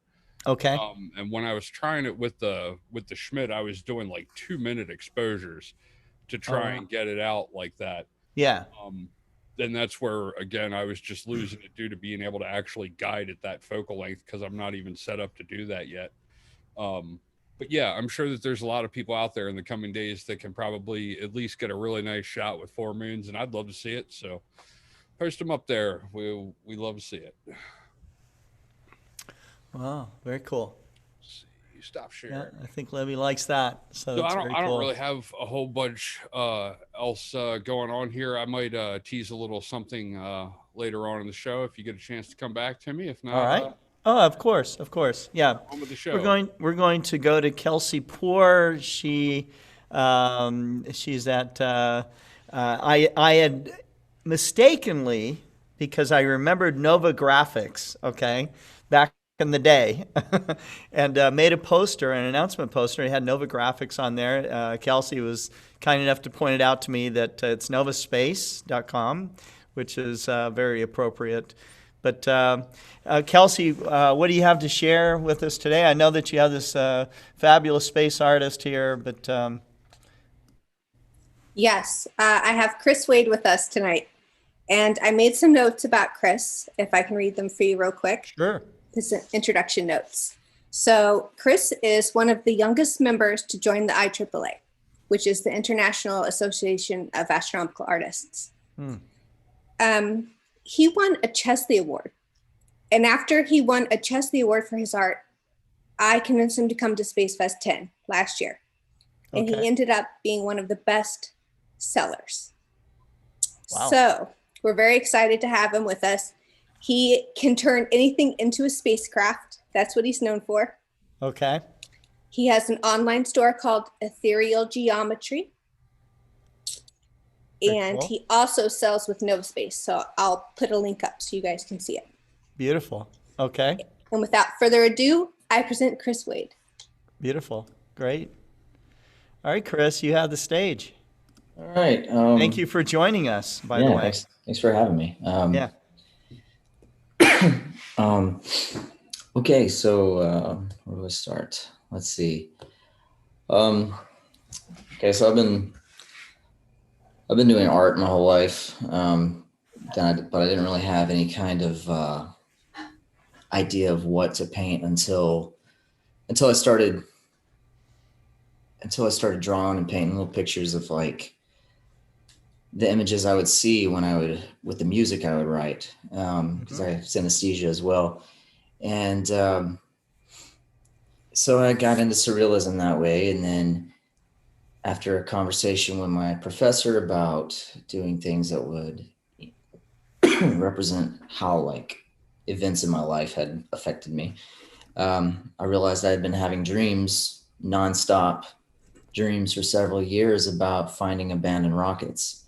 And, and I live in a cool town, Huntsville, Alabama. You know, we got Marshall Space Flight Center out here and Yeah. a bunch of, we got the Space and Rocket Center. I mean, I grew up like 5 minutes from there, and I would have strange dreams about Huntsville as well.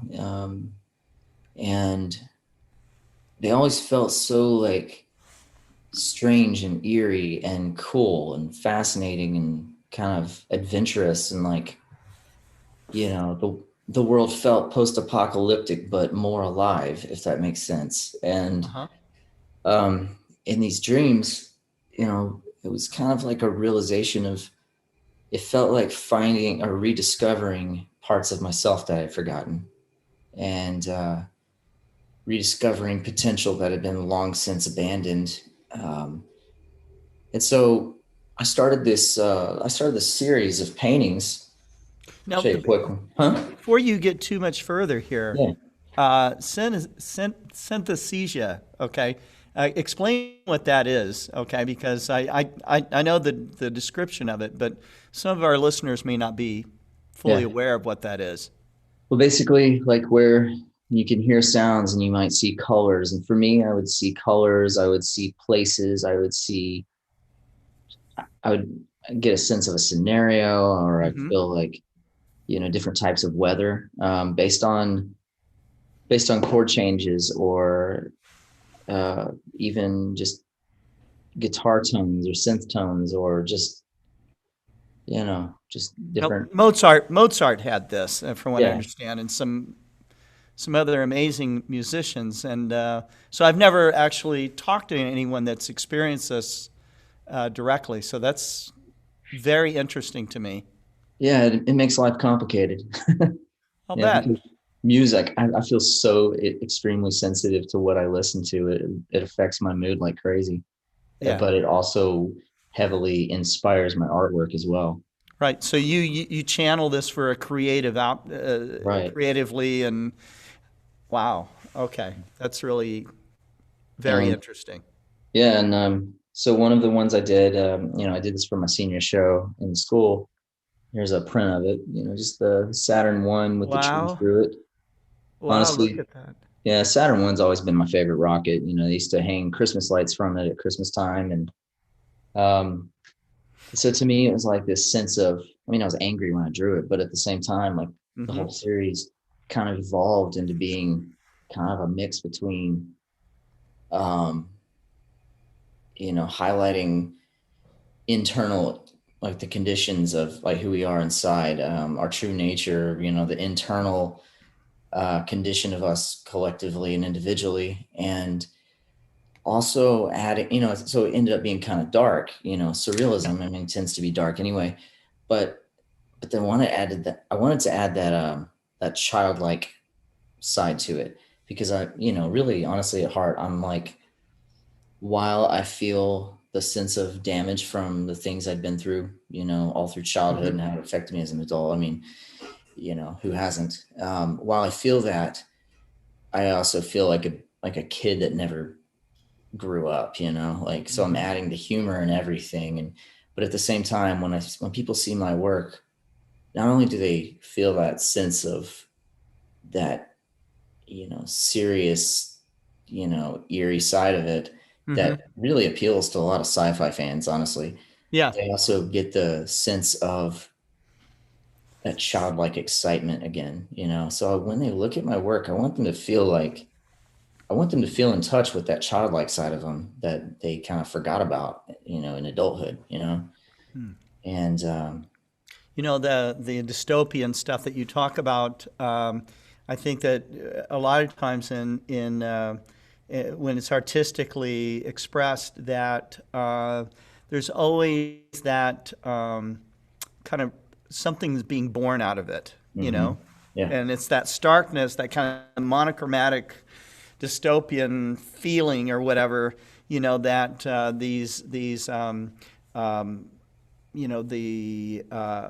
the rebirth and the regeneration of life, and especially, for a child, of course, they're going to add humor to this, and they're going to play with it.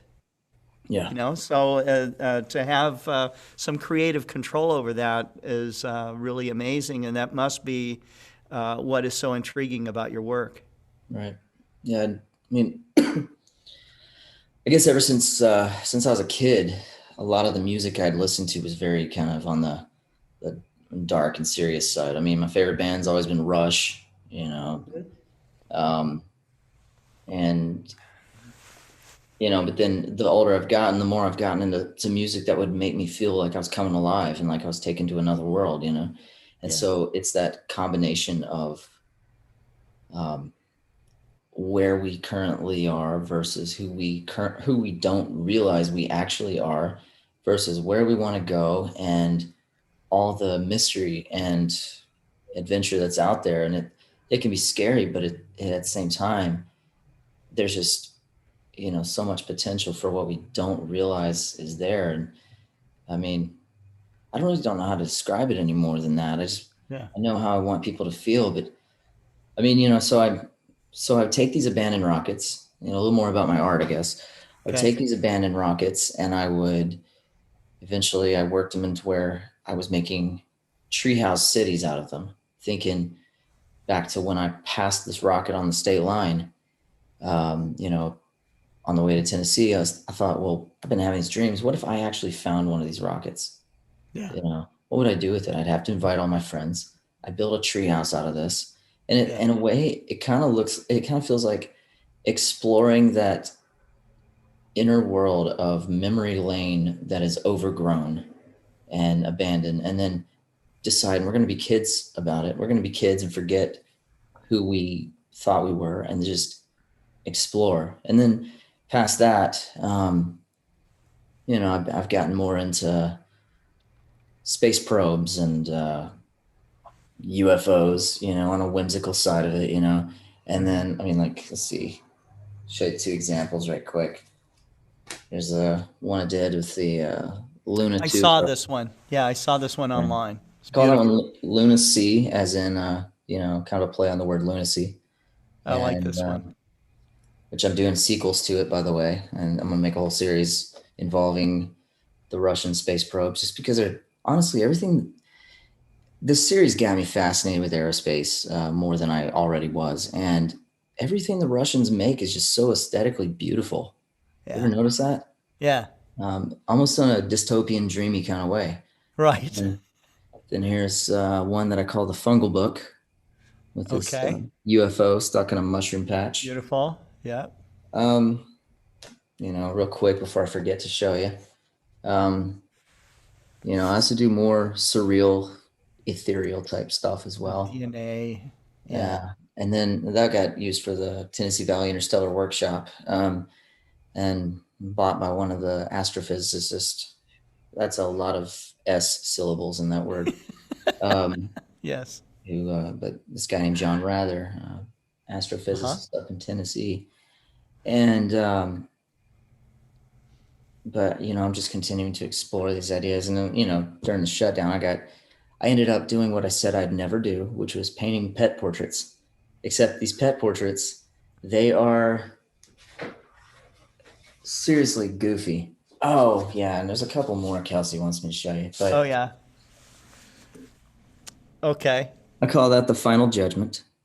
The guy's cat, he wanted her to be an Egyptian goddess, pushing a beer off the table. Very cool.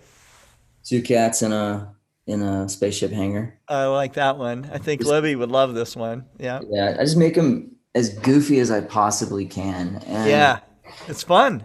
And then for Arizona product placement. Oh, I like this. Kelsey really likes this one, so I like this too. I call it one Stuck. At the time when I did it, I felt like I was stuck where I was. Kind of in a desert void of creativity until I realized how much Huntsville actually was a gold mine for artistic inspiration for me. Yeah. And then one more that captures the that sense of innocence and adventure. Yeah. The kid in his homemade spacesuit finding his Saturn I in the woods. That was beautiful. Thank you. And I mean, really, I could go on. I'm just, if you got any questions or anything. Chris, I'm curious. Also, you mentioned something about dreams that you have. Are you in your dreams? Do you see these visions? Do you see the paintings or the artworks before you create them? Sometimes, I would say about 3 of the paintings in the whole series were based on dreams. The whole series was inspired by the fact that I was having those recurring dreams, and so I'd come up with ideas and I'd make them feel like my dreams. Whereas, one of them where there's a Saturn 1B that's, kind of split in half with a tree growing through it, and you just kind of see this close up. I call it separation anxiety. Yeah. You see this close up with the landscape, the rocket's like off to the side, and then the landscape in the distance with a sunset and a lens flare. That was from a dream. And then one where I'm up on this clearing up on the mountain, which later I found out Von Braun lived in that area. Really? Yeah, as well as Homer Hickam. But I'm seeing everybody's looking at these rockets at nighttime, and then I see off in the distance this holographic Saturn I, as if this was an idea that had not yet been built, made. And, to me, it was about going. So far, all they had was missiles sending capsules into space.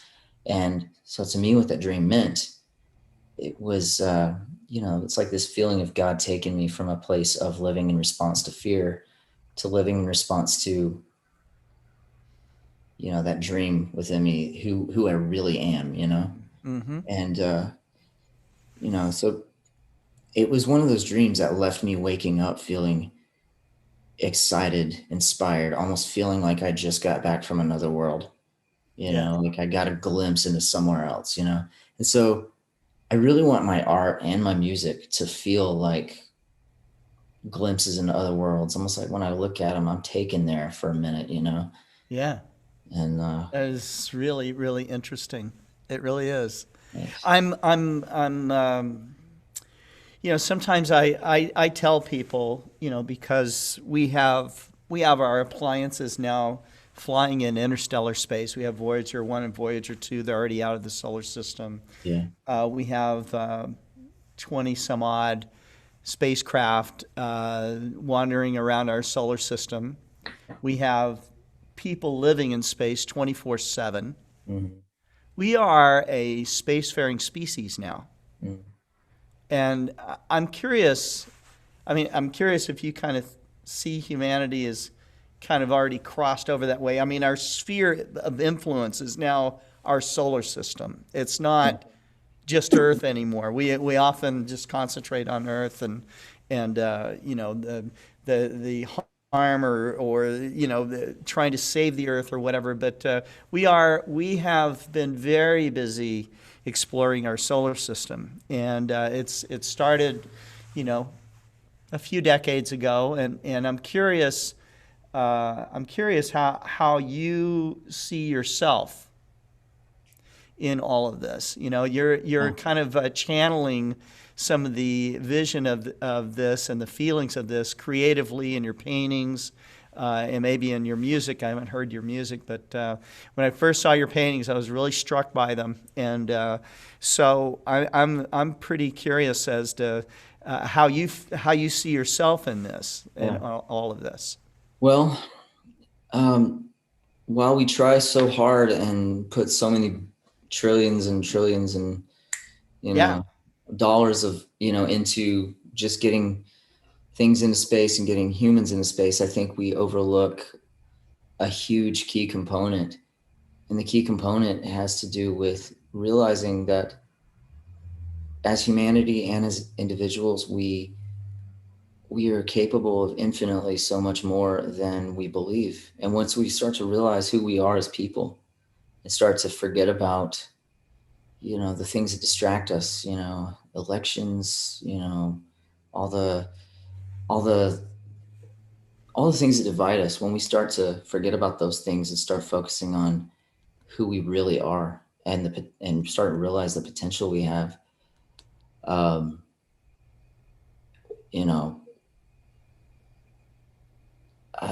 I mean, just take that where you want it, but right. But at the same time, where I see myself is I want to inspire people, not only to I want to be able to use my work to inspire countless people. You're doing that. You are definitely to believe in themselves, especially kids. I want to inspire kids, especially.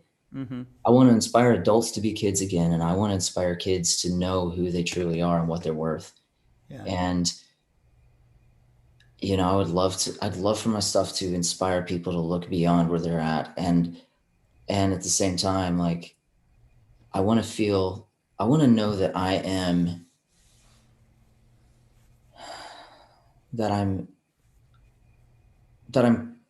causing people to see who they really truly are, and to feel empowered by that. And mm-hmm. I want my work to cause us as a society to dream of something deeper, and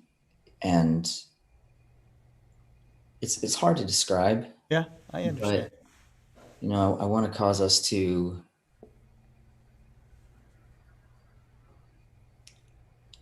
I don't know, I guess just to realize our true identity and our potential. And, even if it comes by way of people looking at goofy pictures I've drawn, or, cause them to really feel like, whether the colors I use or images I do, just to, transport them into another world, even for a few moments, like in the same way that listening to certain songs will take me away and make me long for a world that seemingly doesn't exist, Right. That's what I want my art to do. Yeah. Well, I think that you're well on your way. Thank you. I think you're well on your way. That's really, really cool. Chris, thank you for sharing so much about yourself, and to talk about those kinds of things and things that deeply matter to you it's a vulnerability to really share like that. Most people don't. Okay, and I'm really happy that you have with us. So thank you very much. That's great. That's great. Okay, well, good Lord. Kelsey, thank you for bringing on such an interesting artist and guest. And I'm like a proud mom right now. He's so great. It's really cool. I'm not that young. It's really cool. Wow. Okay. Wonderful.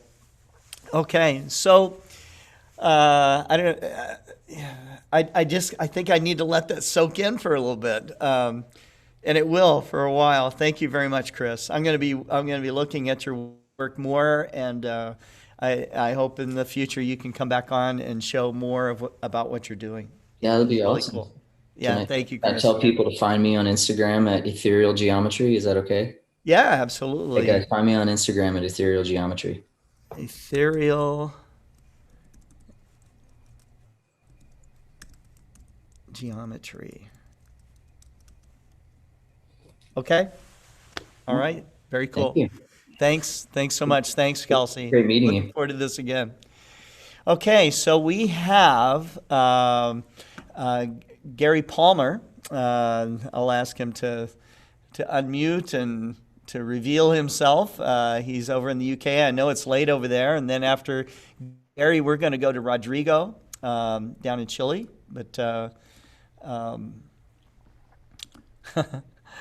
take care, Chris. Bye-bye. Thanks, man. So Gary, how are you, man? I'm good, thanks. Good. Good. I'm like in another space right now after looking at this stuff and talking with Chris. It's awesome. Yeah, it's good. It's looking at all different aspects. Yeah.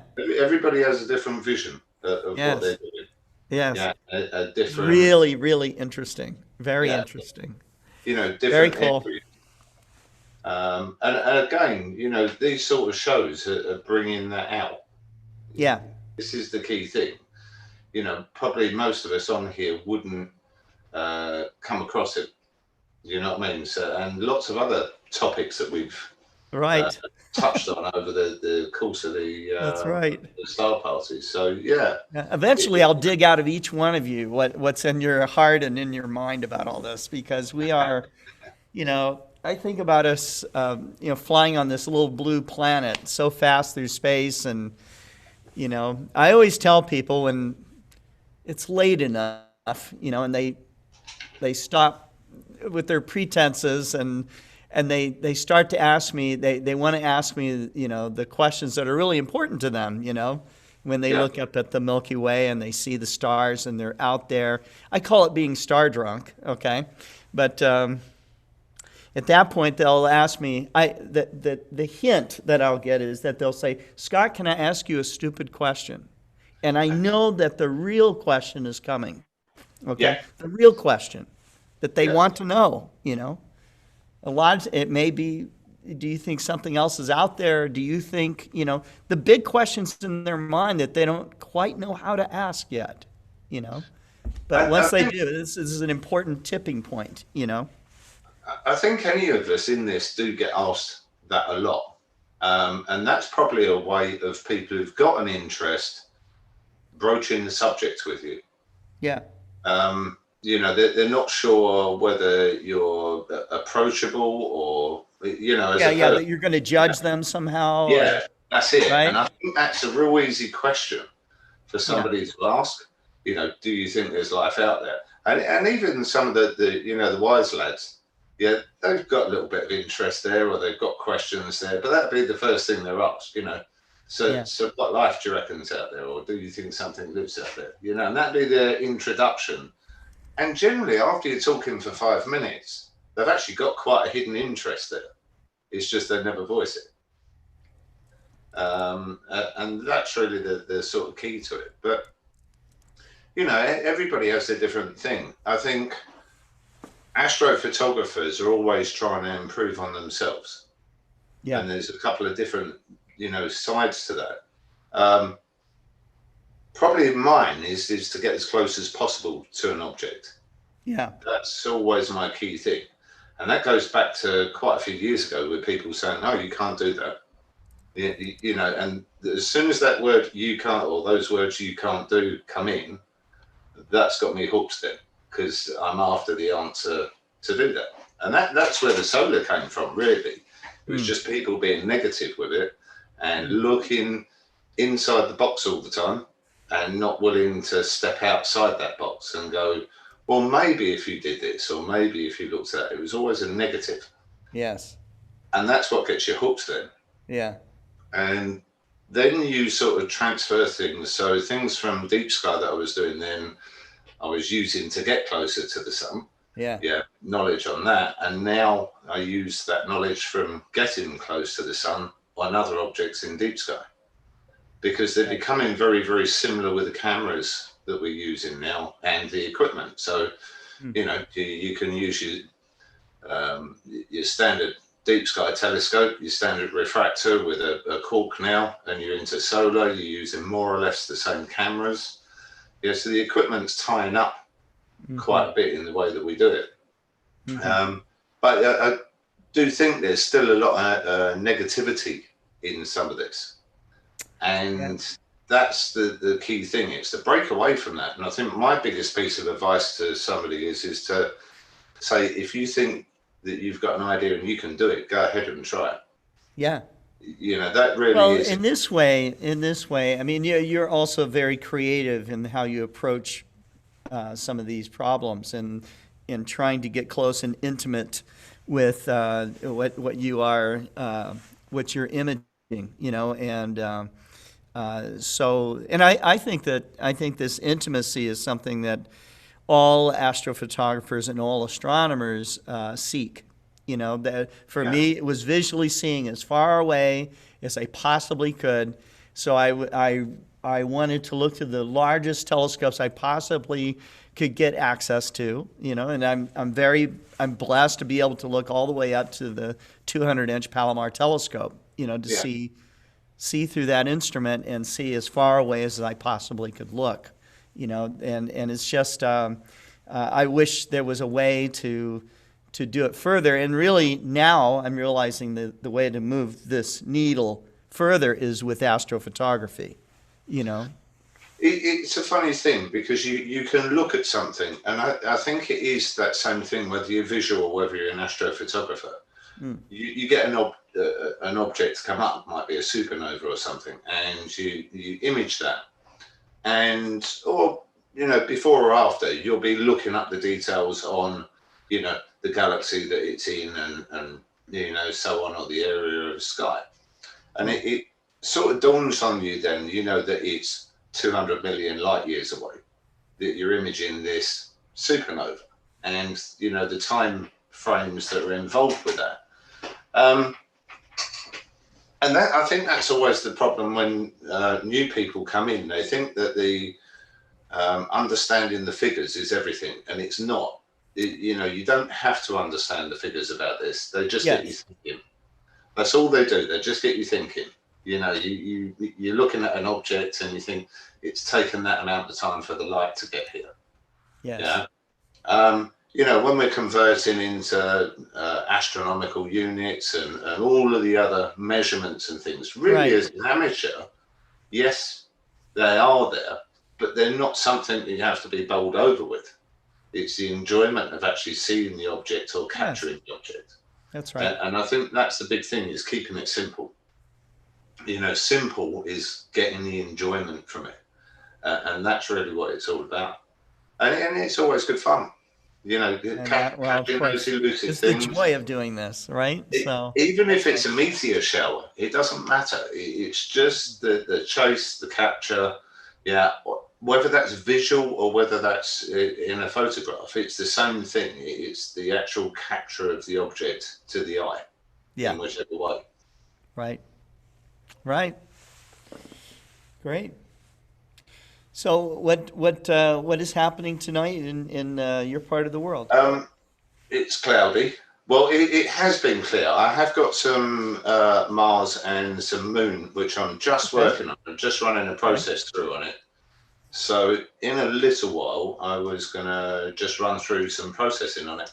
Yeah, so we've done a couple of captures, but they're all off a relatively small equipment. So one's off an 85mm refractor and the other's off a 115mm refractor.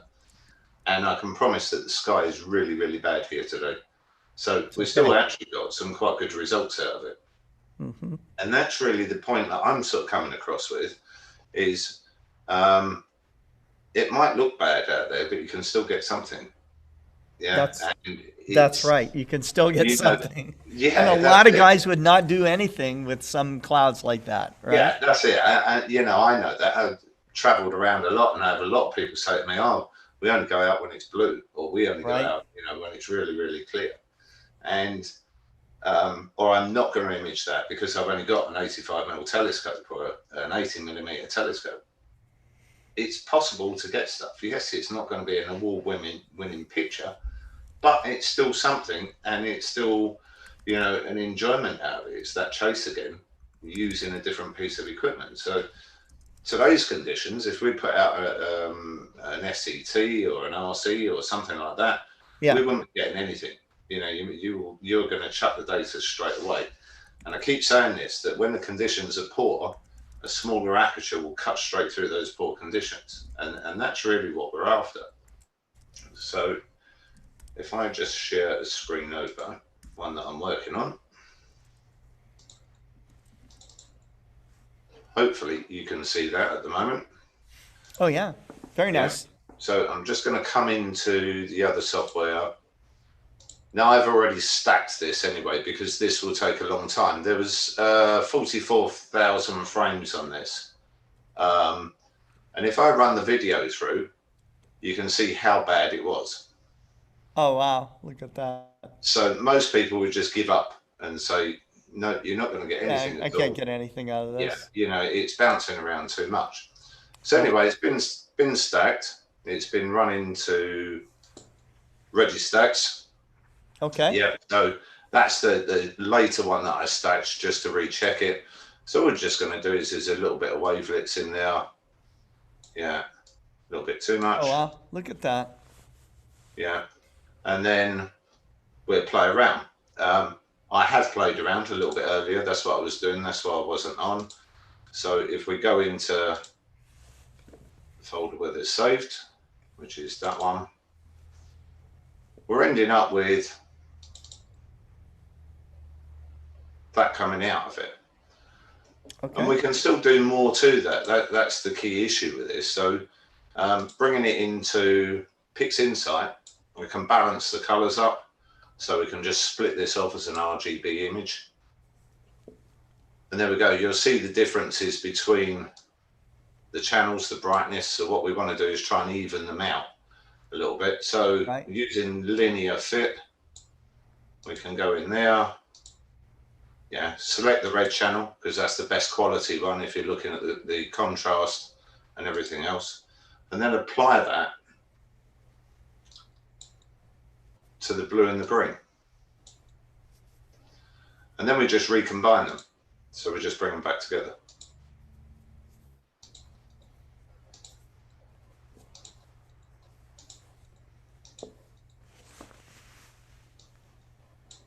Okay. And then all we do is just a little bit of contrast on it. It's never going to be perfectly clear because of those conditions. So we can just use curves transformation on it and apply that. I've already got it set in there from what I used before. So, and there we go. You can color it up a little bit more and play around with it a little bit more, but it's just sort of proving the point that, you know, you can get something, you can get some detail there even when it's poor. Sure. The lunar really sort of starts off in Photoshop. So the first thing we've got to do is stack the images. So we stack them as normal in Auto Stacker and do a little bit of wavelets in there. But we've done this as a mosaic. So the first key thing that we want to do, if we look back in the history to when it opened, is you see the stack lines at the top here, and at the bottom. We need to remove those. So the first thing is to open them, each image in Photoshop and crop those lines off. There are other ways of doing it, but you generally find that they deteriorate the image somewhere along the combination lines. So you're better off just cropping the images. Once they're cropped and saved into a file, we can open up File and go into Scripts and then go down to Load Files into Stack. And then browse for them. They'll already be where I've saved them in the crop files. So just select all three of them. Okay. Load them in. And then we tell it to automatically align source images.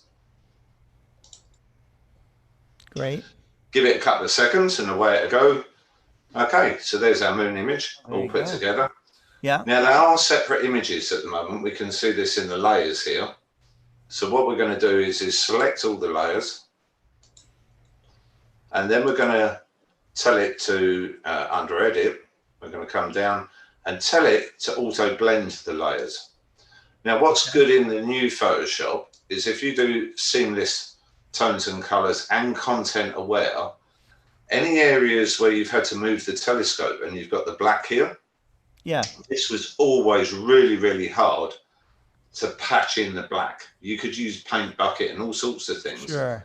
But what you don't actually see is there's a massive contrast difference between near the moon and the edge. On the screen, it doesn't look like it, but when we blend these together, it comes out massively. But now if you select that and select panorama and just go OK, yeah, it will work away for a couple of seconds and come up with an image that's a complete image. So these black are this. That's it. I see. Wow. So now all we do is we just right click on one of the layers and we tell it to flatten the image. So it's a complete image now. And then we can just deselect that, and that's our complete image. Wow. But again, we've used a one-shot color camera, so we've got the green in it. So what we're going to do is just save the file back out, and we'll save it to that crop folder just so I know where it is, and I'm going to save it as a TIFF, yeah, just so I'm holding as much information as possible. Okay, and then we're going to bring that image wherever I put it. That was it, was in there. We're going to bring that image into PixInsight. Okay. And we're going to use the same process. So we're just going to close these other ones down as we've seen what we did with those. Close this out of the way.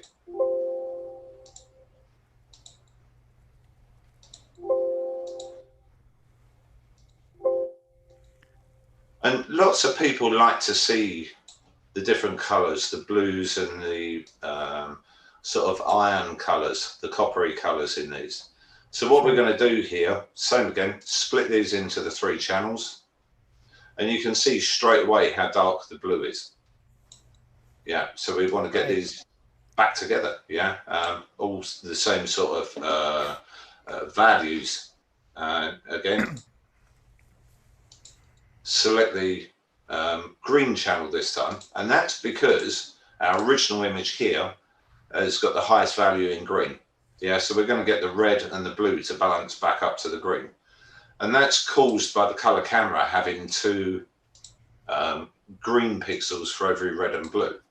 Okay. So yeah, we just set up the green channel, drop that onto the blue, and then drop it onto the red. And this is really the simplest way of doing it.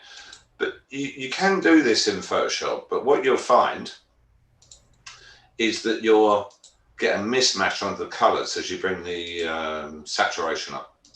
And that's where the problem goes. So, and then we just recombine the image together. So even though that looks black and white, it's not. You're just going to get rid of these so they're out of the way. Don't get confused then.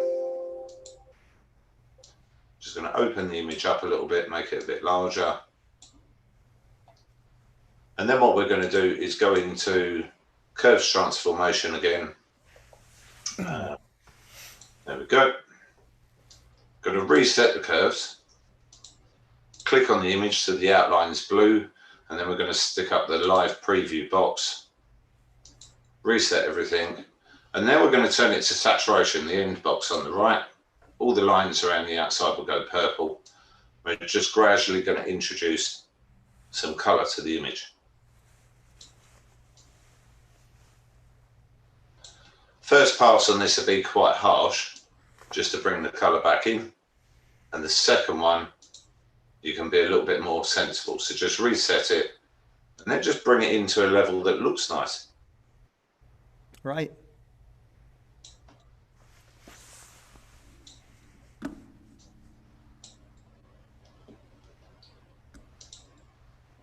And there's your coloured moon.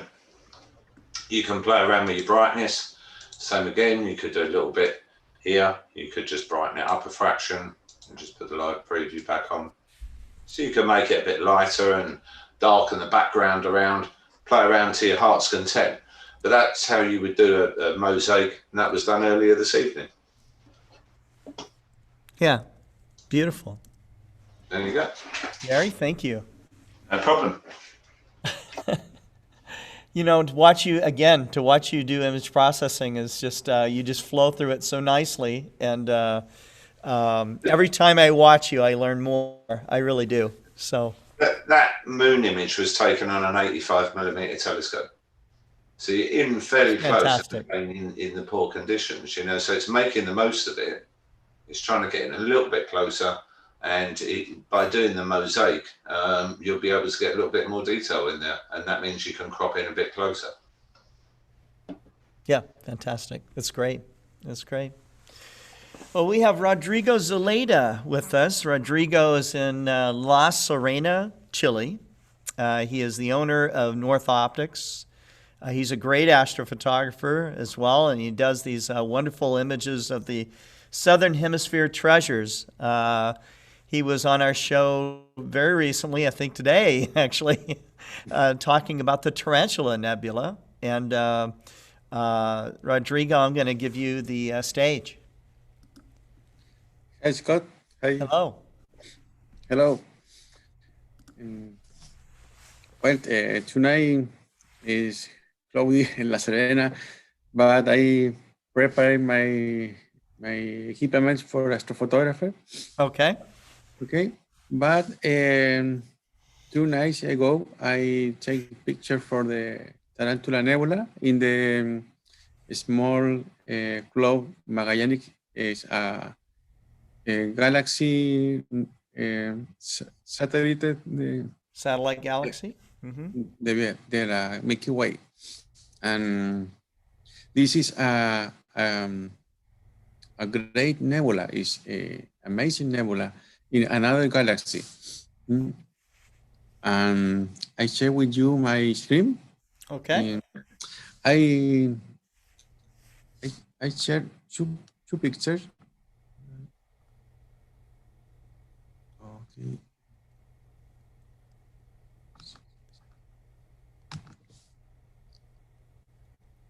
Okay. You see my screen? Almost. It says you've started screen sharing, but we don't see any data yet. There it is. Okay. The first image, this is yes. The Tarantula Nebula. I shot this image with the Explore Scientific Apple 4-inch. The night of the Sunday, last Sunday. It's 4 hours of stacking image for 5 minutes, 5 minutes frames, and I stake 4 hours of the Tarantula Nebula. Beautiful. How big is the field? How many degrees is this field in the picture?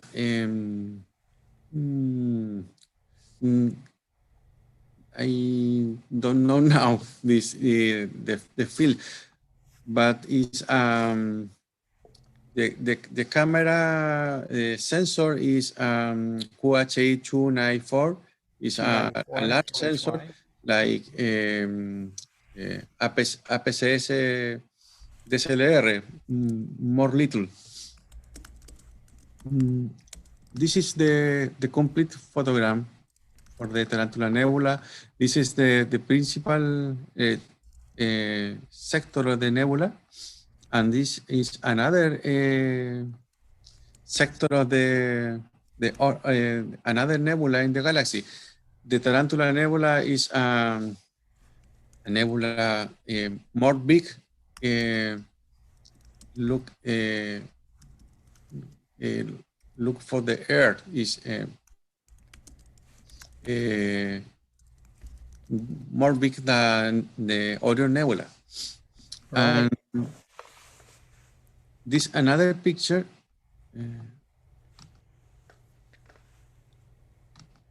Is a wide file, wide view for the Magellanic Nebula. Okay. This is the galaxy. Planet cloud. Yes. Yes. And this sector is Tarantula Nebula. And this is just that little area in the bottom is the Tarantula Nebula, right? Yes. Oh. Algo. I see. Sí. Okay. I see. Now I know where it is. Yes. This sector is in the picture with the telescope, and this photo is for a camera lens of 200 milímetros the focal length, and the same camera with the QHE 294 camera. Right. It's amazing. Yeah, it's an amazing wide field of view. And this sector is another nebula, and in the future I shot this nebula for a more picture. Yes. But this picture is I like very much. It's beautiful. Great. It's beautiful. Can I ask if that's a color camera or is that a monochrome camera you filter? It's a color camera. Very nice color, sure. One-shot color. Yeah. Sure. Yeah. And I work with I live in La Serena, is a city, and light pollution is low in La Serena, but I work for the dual narrowband filter for capture this nebula. The dual narrowband filter work in the H alpha and oxygen free. And this photo is only with the pollution filter. I have a question for you, Rodrigo. If an amateur astronomer wanted to travel to La Serena and to do astrophotography, could they meet with you to arrange a trip, or how would they have an astronomy vacation in in your area? Yes, in this area, many amateur astronomers come in the holidays and vacations. For the rest of the Chile, Santiago is the many visitants, and another parts of the world. In the Elqui Valley, Yes. offers the tours and some observatories for astronomer amateur with a telescope like a Dobson, the 20-inch, and this is Smikaserine is a very quantity of the amateur observatory in La Serena and Elqui Valley. You're right. And if I go to the up de La Serena about 15 minutes, the sky is dark. Yes. It's amazing. It's amazing sky in this area. 15 minutes drive, right? 15 Yes. minutes. Wow. 10 minutes, 15 minutes. Yes. In the dark skies. Very dark skies. Yes. About if you go more way, 1 hour. Yes. It's completamente dark. Wow. Wonderful. Wonderful. Yeah, I know that there's a lot of astrotourism in your area, and I know that La Serena and your country treasures its night sky heritage. So it's wonderful. It's wonderful. It's no accident there's some of the biggest and best observatories and some of the best astronomers in the world working in Chile. So, yes. Yes, sí. And Yeah. in the Yankee Valley, if four giants observatory, Tololo, Yes. Gemini, Cerro Tololo. Campanas, La Silla. Yes. La Silla is more north, and Las Campanas, but in the Yankee Valley is Cerro Pachón y Tololo. Right. Many of our the people on the chat want to move to Chile and to do their astronomy. So yes. Yeah. And in the north is Paranal with the BLT telescope and the ALMA project with the radio astronomy. Right. Yes, it's a very interesting area. We love it. It's wonderful. Okay. Rodrigo, thank you for sharing with us. Thank you very much. Thanks, Scott. Thank you. Thanks for coming on tonight. Okay.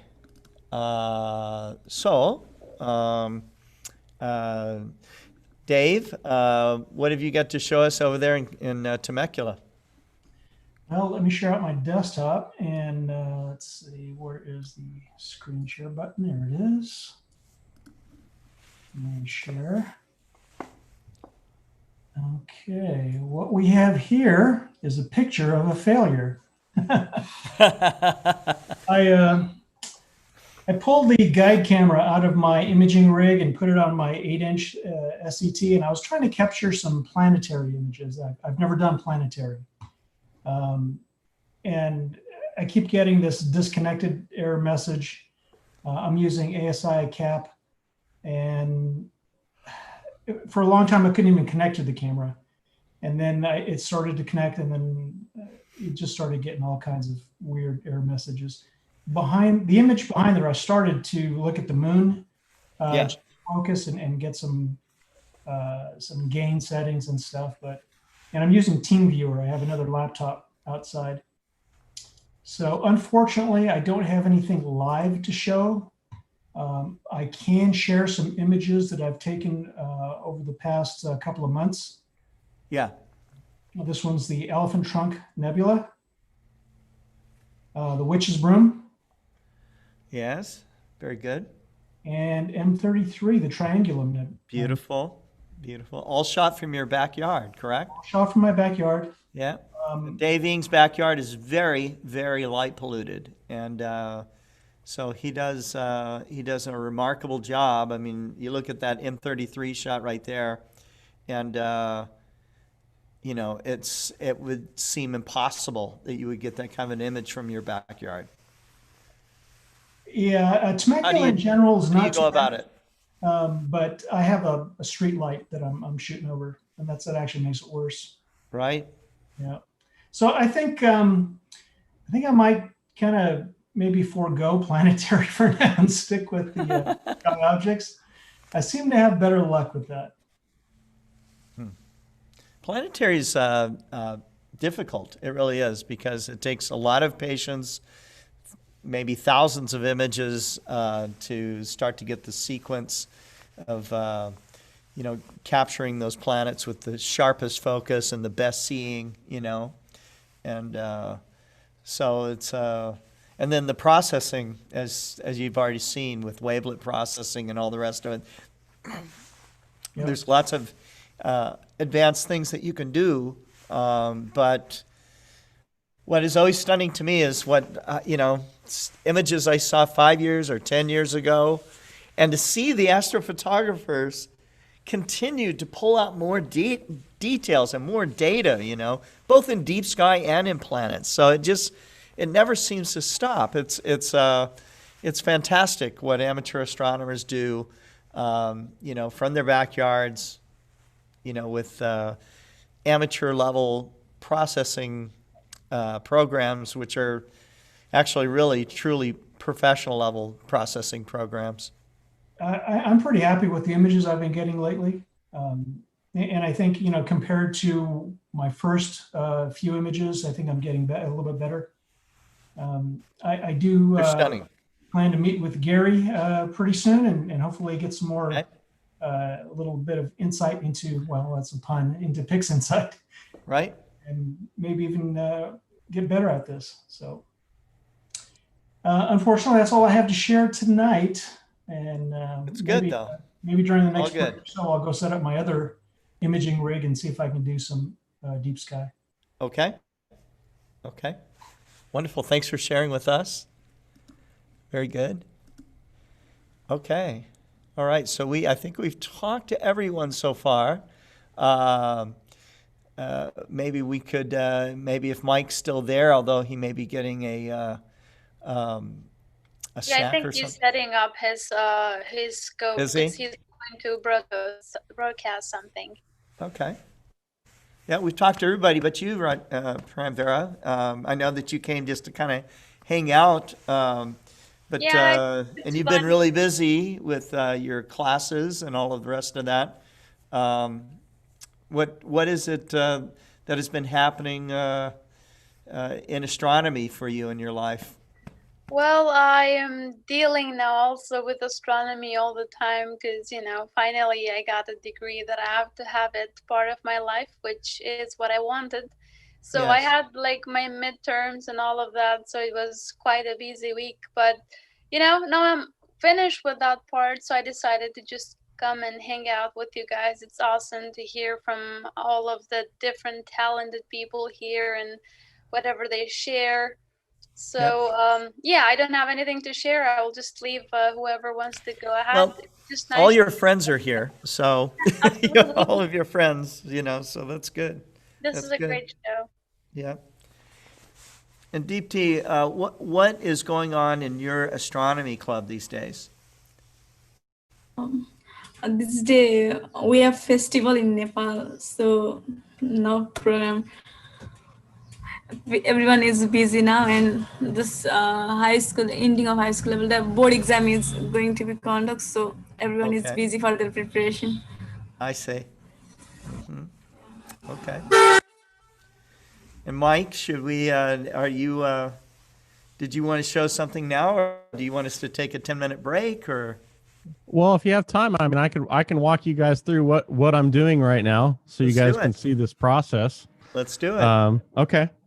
So as I had shared before, when we started this, we obviously do a lot of we were doing a lot of follow-up observations of known asteroids. So we would kind of go through the Minor Planet Center and look for stuff that needed follow-up observation, stuff coming from Atlas and in the sky surveys, and we did that for quite a while as we got our observatory code and then continued on.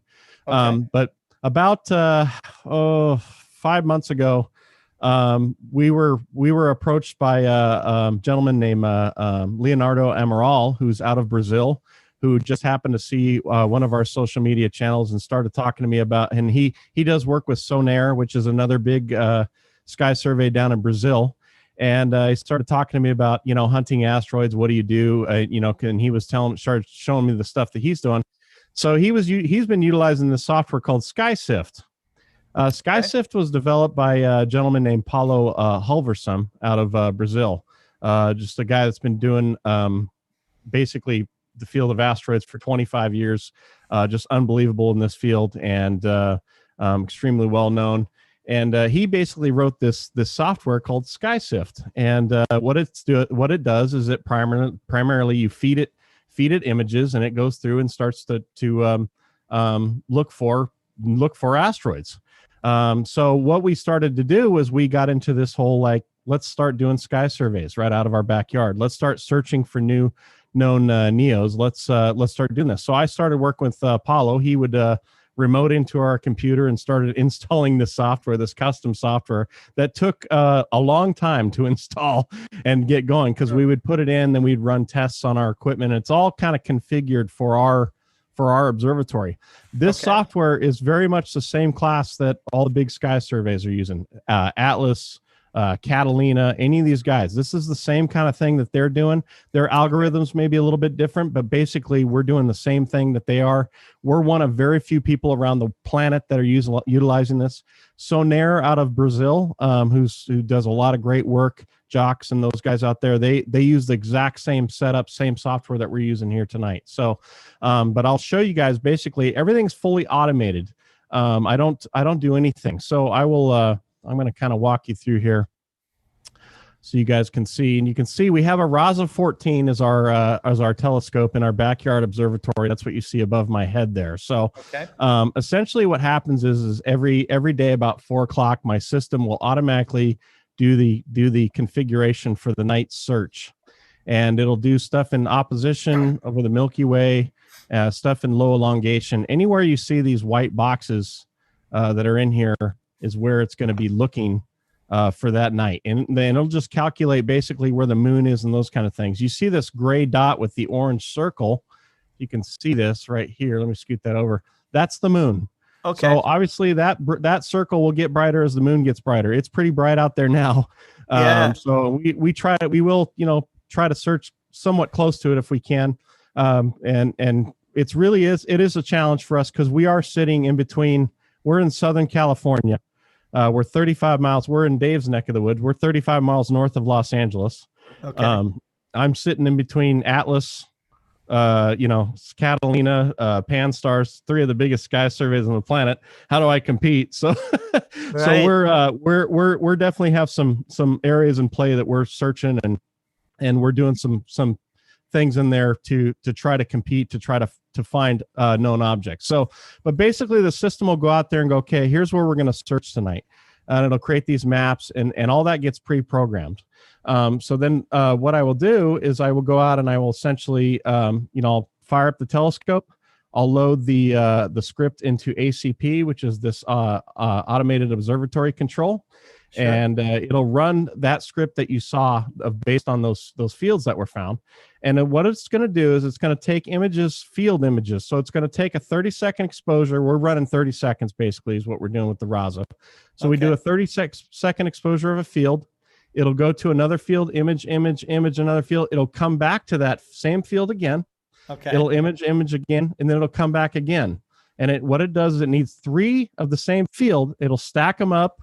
And then what it'll do is start analyzing that data and looking for any motion in those images automatically. Is the stacking so you can get fainter objects, or is it just to look for movement? It's looking. Okay. We're looking for asteroids. Okay. We're looking for NEOs, asteroids, comets. We're looking for anything that's got movement on it. So it'll go through and go, okay.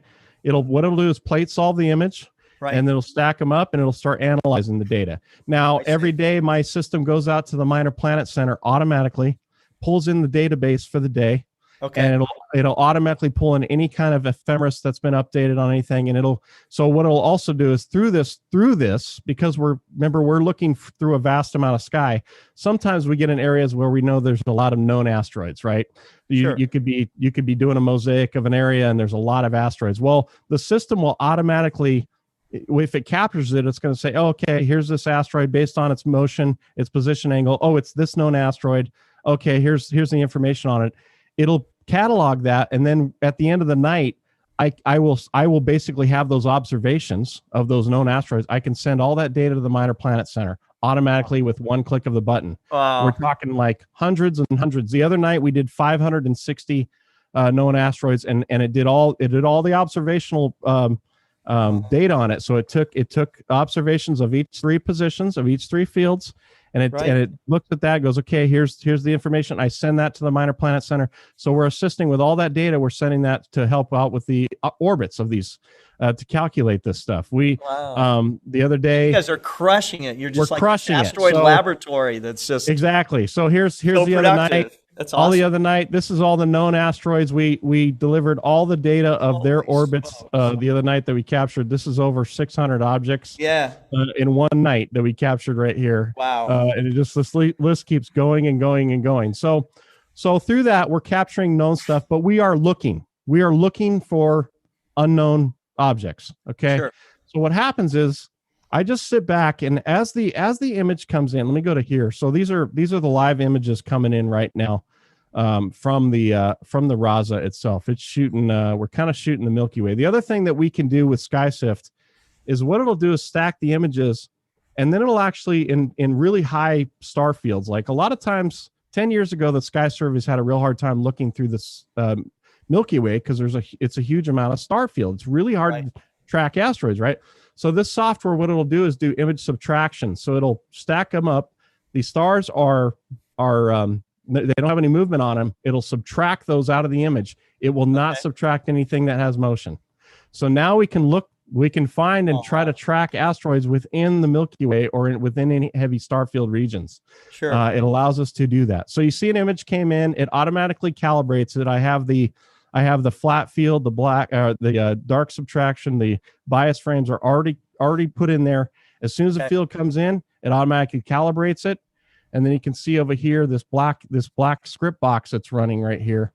Yeah. On there. That's SkySift. So it gets the image and it goes, okay, here's we're gonna plate solve it. It's just plate solves it based on it found 76,000 stars in that image. The RASA 14 is unbelievable, by the way. It's an incredible instrument. So what it does, just a 30-second exposure on a RASA 14 is as disgusting as you can tell. And we're in Bortle 5 skies, so 76,000. So it'll plate solve it, and then what it'll do is as soon as it puts it away and it goes, okay, as soon as I get that third field, then I'll go back and start processing. So I sit there and I just wait. I wait. And as soon as it starts processing, then what it'll do is start filling out this left side, this yellow side box. It'll start populating it with three classifications, like an identified objects, unidentified, which is what we want to potentially find, and then anything we may have missed. So sometimes, we're getting about 18, close to 18 magnitude with a 30-second exposure. There's some in here that were 19 magnitude, so we missed them. But it's going to tell you, hey, by the way, based on this field, this position in the sky, these asteroids should be here. You might want to go back and just take a look and see if there's anything in here that we may have missed. And it tells you that. So what I do is I go, okay, I have this data. And you had the developer gentleman last week that did Visual Pinpoint, I believe. Bob Denny.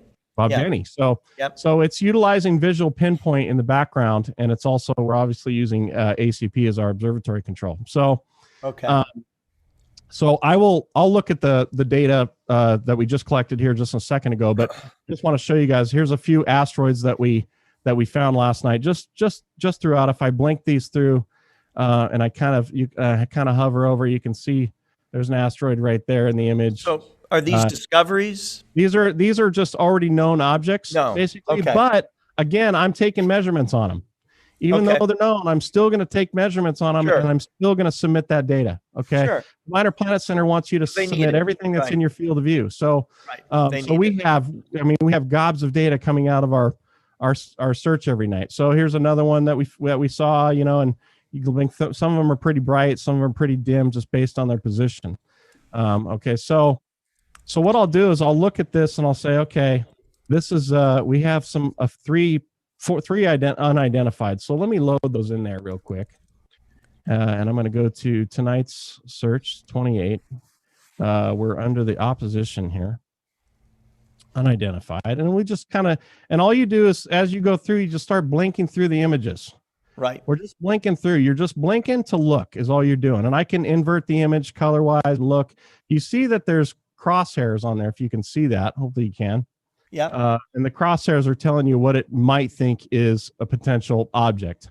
Now, majority of the time, it's noise, it's stars, it's those kinds of it's, it's a lot of different variances. So you just start clicking through them and you're just looking.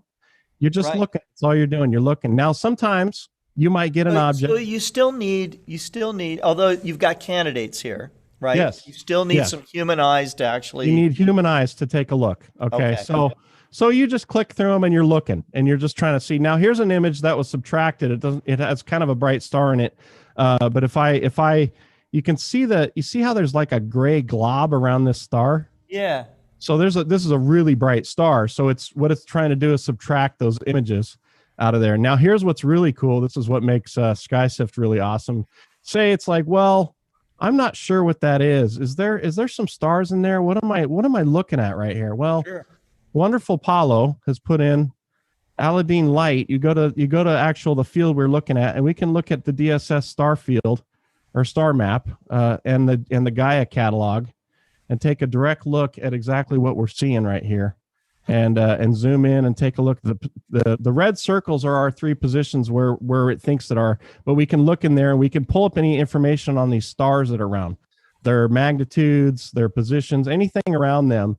But it gives us a visual of an actual DSS map to be able to see, hey, what am I really looking at there? Because sometimes you get some weird stuff where stars are really close together, and you might get a little tracking error in your mount, and it thinks it's motion, and you pull it up, you're like, no, those are stars. I can see them on the map. Yeah. But I can go right to those positions and pull them up. So it allows us to really be able to double check kind of our workflow as we go through, if that makes sense.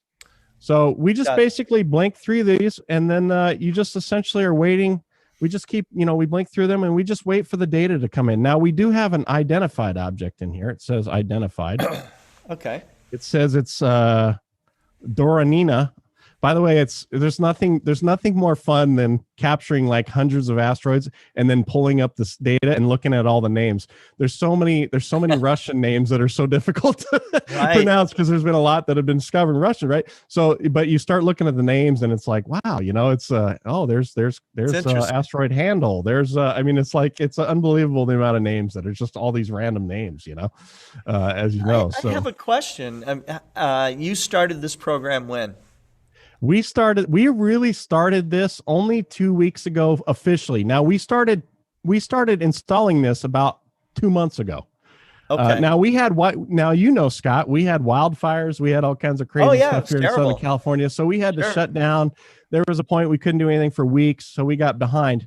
We literally just started fully doing from sunset to sunup, full searches 2 weeks ago. Now, let me show you. Wow.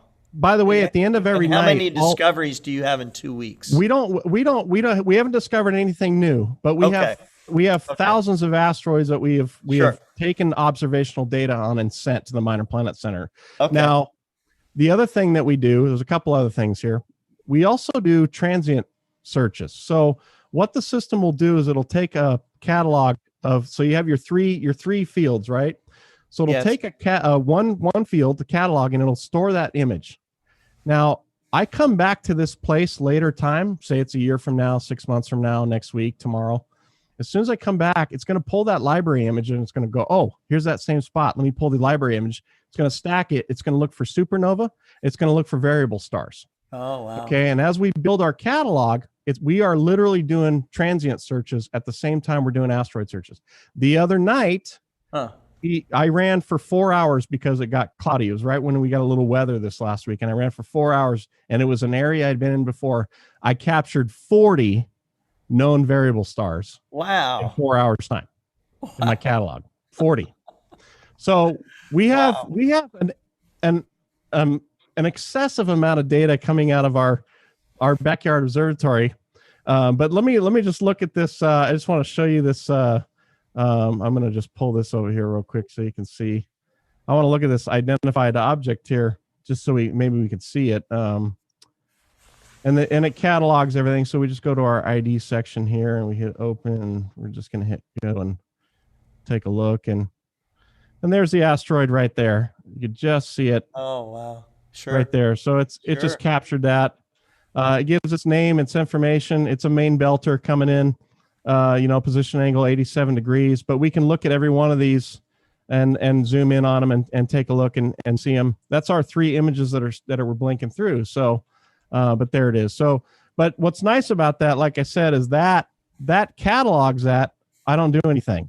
That all happens in the background. So at the end of the day, like tomorrow morning, sure, I get up in the morning when I'm drinking my coffee. I go, oh, I wonder how many asteroids we observed. Oh, 600. Oh, let me send all that data to the Minor Planet Center. One button, click, sent, done. So this is exactly what the sky surveys do, right? So they're doing the same thing. As you see in the Minor Planet Center periodical, there's when you see the amount of observations, you see the sky surveys usually have pages, right? They have pages. This is why they have pages. Exactly why, because they're doing massive searches and they're cataloging all stuff. Now, guess who else is going to have pages, baby? Yeah, that's right. We're gonna have pages coming out. So, this is what we've done in 2 weeks. Right here, this is sent to the Minor Planet Center. This is our coverage area in just 2 weeks of running. Wow. And this is directly from the Minor Planet Center itself on our observatory. Okay. The amount of scatter search just in the 2 weeks that we had this thing up and going. That's so incredibly productive. It's amazing. Yes. It's amazing what you're doing. You know, it's, you know, so. Hey, let us know if you're hiring for an assistant, okay? Hit the button. Well, it's funny you say that, Panavera, because here's one of the challenges. So, Sonair in Brazil, by the way, that does amazing work. They find comets, they find NEOs, they do incredible work. JOCS, they have a RASA 11 on a Paramount MX Plus. That's what we're running, a Paramount MX Plus. A RASA 11, they make discoveries. But here's what they do. They have now remember, we're doing fields. For those that don't know, the big thing about asteroids is cadence of the time in between your images to capture motion. Okay, we're chasing race cars that are flying through our solar system. So some of them are kind of barely scooting along because they look like they're scooting along because they're really far off in the distance. Some of them that get closer look like they're really moving out pretty fast. So, but the idea is to have spacing in between those images, 5 minutes, 10 minutes, so you can see the motion. What Sonair does is they'll do a 30-second exposure with like 2 minutes in between. And you go, oh my gosh, what are they doing? You know what they're doing? They're tracking fast movers. They're looking for fast movers because the sky surveys have a little bit harder time tracking fast movers. Sure. Okay, but which is something we've talked about doing. But here's where I wanted my point, Panavera, is that a fast mover. Remember, I'm sitting here waiting for this data to come in. Okay, and I see that thing come on. It's very easy to lose it unless I do a follow-up observation right now. I mean, you gotta be on those things if they're moving. So my point is that I have a full-time job. I can't stay up all night and do this. We generally I'll let this run till 1 a.m. Then I go to sleep and I get up in the morning and I look through the rest of the data as it's come in. I let the telescope run, but I can't do it. So one of our things we're talking about is okay, you know, these guys all have teams of people, including the sky surveys, that are looking at these blinks throughout the night, because you got to be on top of the data when it comes through, because you don't want to lose an object, right? And that's the funny part about it, is that, okay, this can really grow into something even more for us down the road, which is pretty crazy. But yeah, it's been an interesting run, Scott, and I got to tell you, I never thought we would ever get here, but it is a lot of fun right now, and it's a lot of fun. You built this whole thing out, and you know. Who knows where your car is, but you know. The other thing we have that's nice is because we're part of the Worldwide Variable Star Hunters. We have 24-inch plane wave in Abu Dhabi, okay. And so I with them. They have a whole. We were talking the other day. It's like, okay, now that I'm creating all this data, if I get up in the morning at 6 a.m. and I'm drinking my coffee and I blink through and I see something. Sure. All I got to do is get on the horn with them, and they can do a follow-up for me right now at that time of the day. Incredibly so I now have the other side of the planet covered for us. So the talks we're having now is, how do we build more observatories around the world? The other thing the software will do is I have it set for, we're just looking at new objects right now, just trying to find new objects. What the other thing we can do is, this thing is going out every 15 minutes and looking for, at the NeoCP page, which is all the objects that are brand new coming in off of the sky surveys that need follow-up immediately. And I could set this thing, if I wanted to only do follow-up all night long, only off of anything coming off of that NeoCP page. I could program the script, hit run, and sit back, and this thing will just spit the data to me just like it is, but only doing follow-up on all those objects. So now our talk is, how do we get another observatory around? I think I know Dustin's got his observatory going to Texas. I've been talking to somebody about setting that up in and having a system that just does that, just does complete follow-up off of that. We are one of about 4 people on the planet that are utilizing this software system and doing what we're doing on this level. We are literally doing what the Sky Survey is doing on a backyard level, is what we're doing right now. It's fantastic. Holy I mean, cow. it's very professional. That is so cool. Yeah, right. Wonderful. I'm stunned, really. So. And those that don't know, we do. You can see on the the Zoom here, we stream this stuff. We have a streaming channel on Twitch, asteroid_hunters. So we stream every Sunday night. But the other thing we just started last week is, if you look at twitch.tv/asteroid search, all one word, I am live streaming this right here every night that we're running. And I don't talk. I just let music play, and you just sit back and watch the sky survey go down, and you watch me collect data, and I blink through images. And that stream will go for like 10 hours because I don't stop it until the scope parks itself at 6 in the morning, and I'll just let it run all night. And we've had, we get 10 people or something watching all night long. Sure. So it's just one of those put in the background, but you get to see it in action. And I'm super grateful. My son and I, we really talked about doing this. We really wanted to bring this to the community. We want people out there that are astronomy, that love this stuff, that, hey man, you can do science out of your backyard. You don't have to have this crazy elaborate setup. We started out with a 8-inch edge with a hyperstar. That's what it's on a CGX mount. I still have that telescope sitting right here next to us. That's how we got our observatory code. We use that. I had somebody the other day, I taught him, he has a RASA 8. He took some observations on an asteroid, submitted the data. Scott, the last 10 years have just been incredible with the cameras and the capability. It's like now all of a sudden you can do these things that you could never do before, unless you had massive budgets and you could only had to be, set up in Chile or Hawaii or these other places. No, man, we're doing this right out of our backyard, and we're doing it with consumer grade gear. Right out of LA is where we're doing. We're literally 35 miles north of LA. In Bortle 5. We're kind of on the edge of Bortle 5, Bortle 4. But we have some transparency out here. We do pretty good. I mean, you can see, you can see what the RASA does. That instrument, as you know, is just unbelievable. We are shooting with a full frame ZWO 6200 camera. So we're bins. I mean, and this is a 60 megapixel camera, but for the file sizes, I have to bin down because it's like, they're just astronomical. So, sure. But yeah, this is what we're doing. My son and I, this is our little project. You must be having a ball. It must be great. Yeah. So there it is. Do you think that you'll ever hit burnout stage? I mean, I'm sure you never know, but what's happening is that we've had such great response from people around the world. We have a full Discord, by the way. Those of you, man, join the Discord. We have guys. I'm really good friends with Sam Dean, who is my 19-year-old phenom. He's studying to be an astrophysicist. He does neo research on the side. He's in our Discord, and I have a little channel in there for him. You know what he does? That's so cool. You guys will love this. Huh. He does recovery of lost objects. You go, well, how does he do that? You know what he does is he'll go and say, okay, there's an object that was found 10 years ago that they tracked for maybe a week or two and they lost. He'll look at those calculations on that orbit and he'll go, you know what?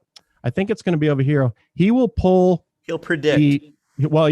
He'll pull the images from the sky surveys. All these images for these big sky surveys, guys, are available online from a lot of these big telescopes around the world. Okay. So he pulls these images and he starts searching and he finds stuff and he recovers asteroids. This guy's done tons of asteroid research, doesn't even own a telescope. He doesn't own a telescope. So he's just and online, he's doing the research. He's just online, pulling the images, stacking them up, looking at them, going, hey, and he finds stuff, man. The other day he found a new moon on moon around Jupiter as well. We've got a lot of stuff going on in our Discord. My whole thing is, Scott, going around Jupiter. Yes, Trojan moon that they discovered. So and he's been searching through images. He's discovered comets, all kinds of stuff because he's searching through these images. He's 19 years old. I love this kid because it's like he's inspiring. That's inspiring. Our whole thing, my son and I, is like we're trying to surround ourselves with people that know that, look, I mean, we've been doing this for a year and a half. Okay. Yeah. But I will not claim to know everything in the room, at all. So I try to find the guys that do, and we get them on our team, and we do this stuff. So what we are doing is we're building kind of a brand, building this out. We're in the process of putting together the Asteroid Hunter Science Center website. And through that, you're going to be able to, we have links where you can search through asteroids. It pulls information from the Minor Planet Center database. We're going to have stories and all kinds of stuff. I'm going to have people like Paulo, who have 25 years experience. He's going to be in there posting articles, doing things that he does. Because, I'm trying to branch out to find people that are doing this stuff and kind of get them in the same room together to say, hey, show us what you're doing. And this is kind of the science, and we want to harbor that and let people see. We want people to see it. I'm the only one in the world showing a sky survey on stream, guys. The only one. I want people to see it. You're going to want Pranvera on your team. She's intensely interested in asteroids. Yeah, exactly. Well, I know the work. I see the work she's done on Facebook. It's amazing stuff she's doing. So, but that's exactly right. We want to find people that are into it. But like I said, our big goal is to bring it to the masses. But we have our own. You've seen Astro Beard. He's had our stickers and stuff. We have we have mugs and T-shirts and mouse pads, and we have a whole brand going on over here, guys. Very cool. A whole merchandise line as well. So we are, but we're all about this science. We also, as I've said, we do stuff with that 24-inch planeway. We've done some test work as well. We have confirmed some supernova right out of our backyard here for Assassin. We do follow-up work for them as well. So a lot of stuff that we have going on. But our whole thing is I'm just trying to build this. We have this system now that's just creating data. It's just like it's out there capturing data. It's capturing images. So now it's like we're feeding the machine and we're building it. Yes. So you do all the follow-up observation and report them to the Minor Planet Center, but have you tried to do any like astrometry, like photometry also on the asteroids, like according to the light to learn the period rotations and all that we stuff? Haven't done any of that. So where we started in the Astrometrica world, and then now when we do follow-up, we just do Tycho tracker. So we're all about position and speed. That's what we're doing. We're just trying to figure out these arcs, these things. I've done none of that kind of light curve stuff, but that's the kind of stuff that we would love to have if you're into those things in our Discord, showing this, because our Discord, we're really trying to build this community out for people to see it, and we want all aspects of the science. Because what I found, and part of what's driving this is what I found is that we started this year and a half ago. You know how this is, you guys. When you want to learn something, where do you go? You go to YouTube, you go to the internet, and you try to find. I couldn't find anything, man. It was like, it was so difficult. And what I did find was, you'd find institute studies from colleges and things going on where the big boys are playing, like, and it's awesome, but it's like really hard to try to understand that when we're trying to learn this from kind of a bare bones deal. So I had a couple of guys that had posted some videos on YouTube. David Rankin was one of them. And they had shown some stuff, and I just got enough to be able to, like, okay, I can kind of get started. And we started submitting data, and it wasn't good. It wasn't good to start. And with the Minor Planet Center, as you probably know, you have to prove yourself. You can't just like go, I'm going to get my observatory code. Here's a few things of data. It's like, no, they want to see you giving data. They want to see it consistent. They want to see you do a good job.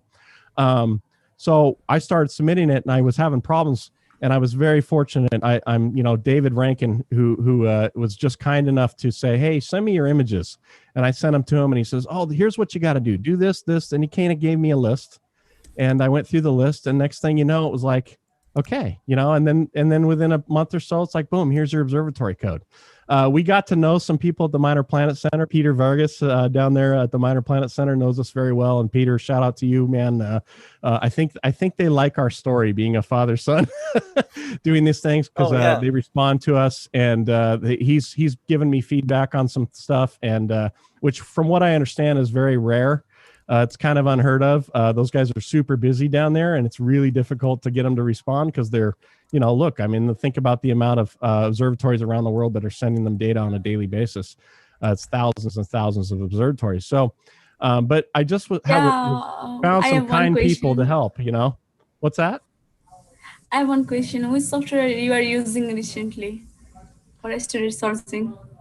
So right now for the search, there's about 7 pieces of software that are running right now. So before, when we were doing follow, and you don't need 7 pieces of software for follow-up observations. When we started, we used SharpCap, which I believe is free.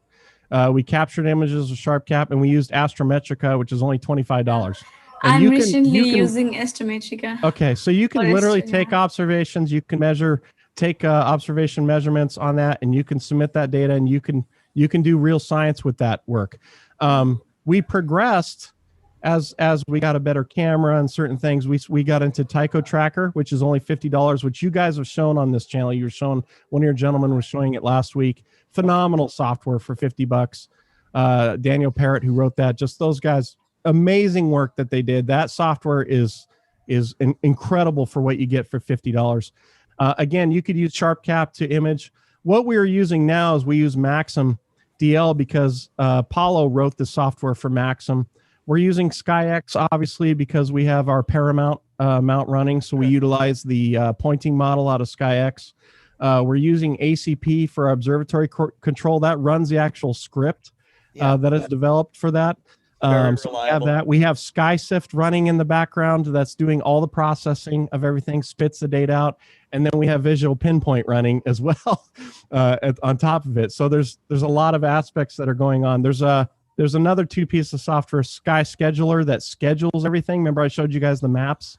Yep. So that's a custom piece of software. And then Tau, which basically takes the and sends the control data to ACP and kind of a control system. So it's running as well. So we have a lot of stuff here. And you guys, I showed you our crazy setup here. So my son and I have custom built our computers, and they're no slouch computers. We have that's one thing we do.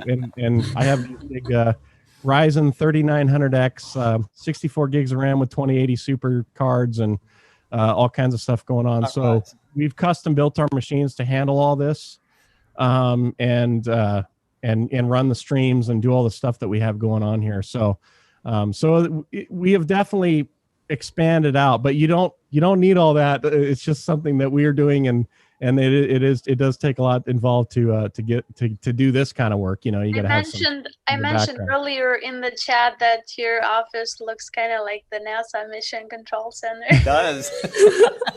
It sure does. Well, it's funny.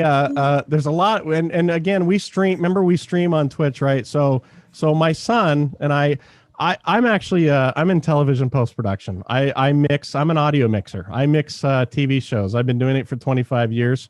I'm currently working on Alaska: The Last Frontier on Discovery Channel. If you guys haven't seen that, check that out. It premiered last Sunday. I mixed that show. But I'm in film and television for 20 plus years. So I'm kind of like, okay, I have a lot of knowledge about cameras and all this kind of stuff. So when we started our stream, it was kind of like, what are we going to show? Because there's people out there that are showing beautiful images, like we saw earlier, the moon and these beautiful images. We're just showing like star fields in black and white. And it's like, and then people get to see a white, when they see a asteroid, they see a white dot moving. It's like, okay, that's not super fun. Well, you know what? Let's make the channel look awesome. So then people will want to come to see the aesthetics of it. So part of it is that we kind of built it out to be like kind of science is awesome. It is awesome. It is awesome. So yeah, that was a little bit of the thinking behind that.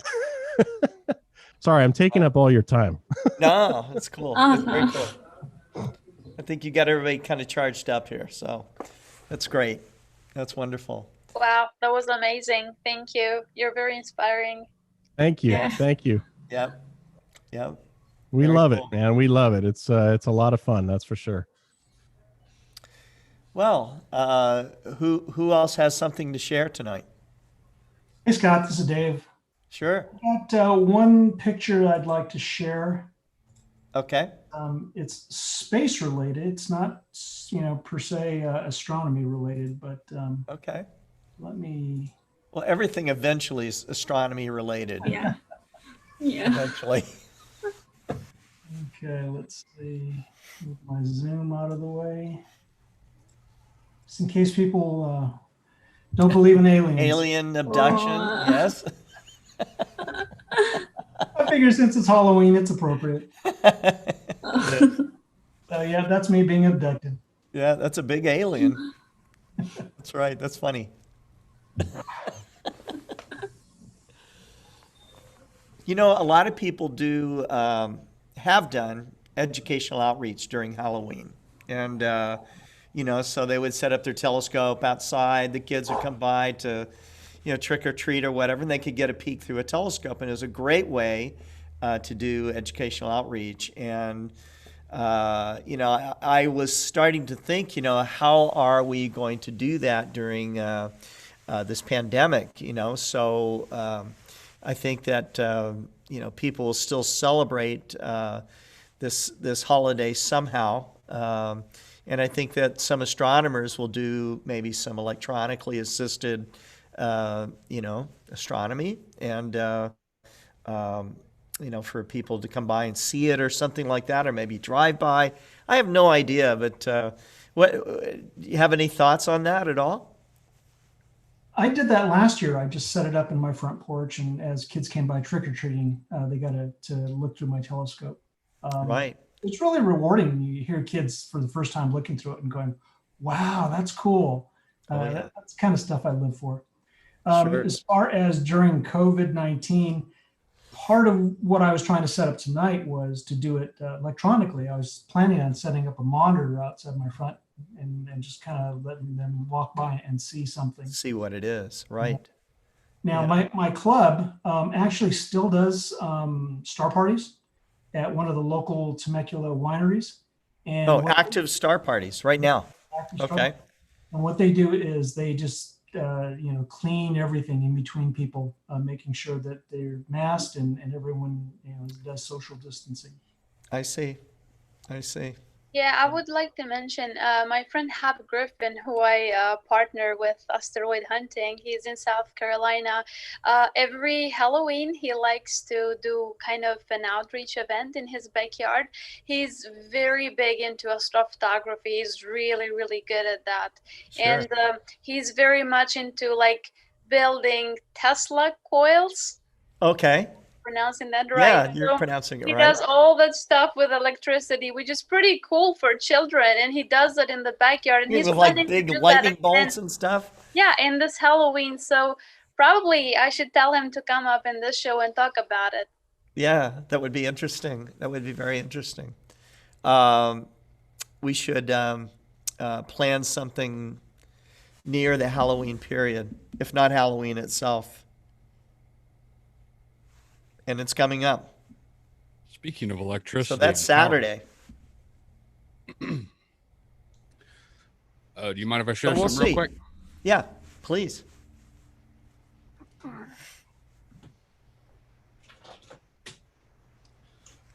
So I've been working on this. This Batteries. is a big old 32 amp hour lithium iron phosphate cell Oh that my I gosh. put together myself.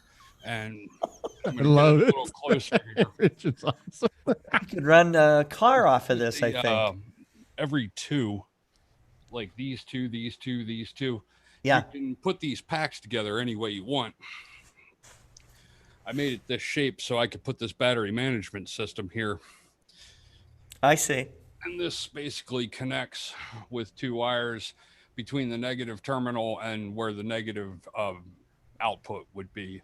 And then on Right. the bottom, like an RC car, you got these little jacks that has like 5 wires that come out of it that basically hooks to every little part in between, allowing you to build yourself your own lithium iron phosphate pack at whatever size or that you might want to be able to use. I'm probably going to do a little presentation on this sometime soon.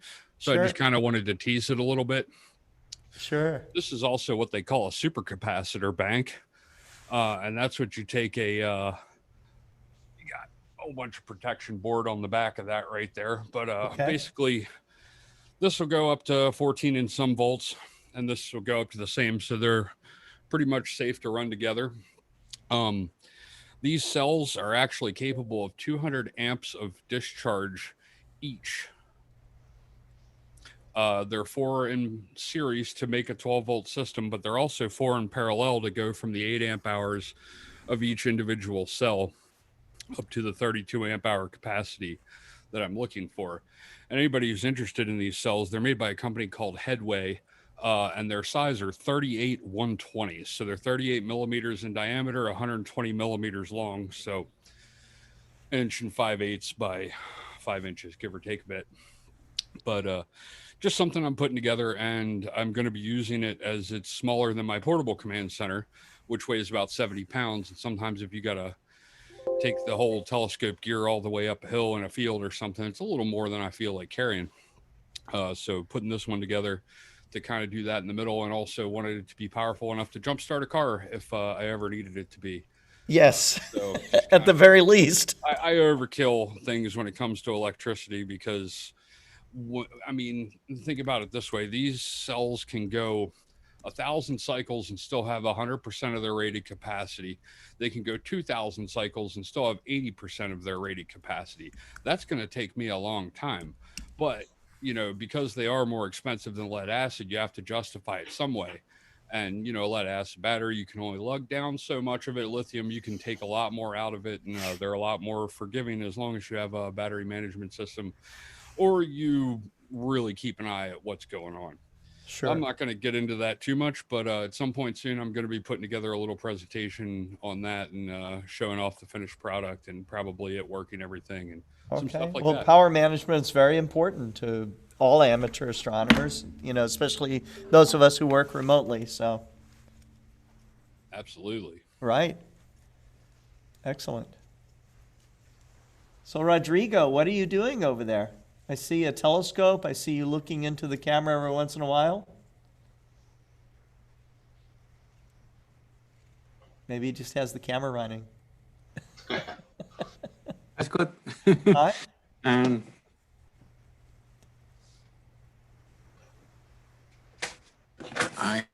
There you are. Yes. Did you get clear skies? No.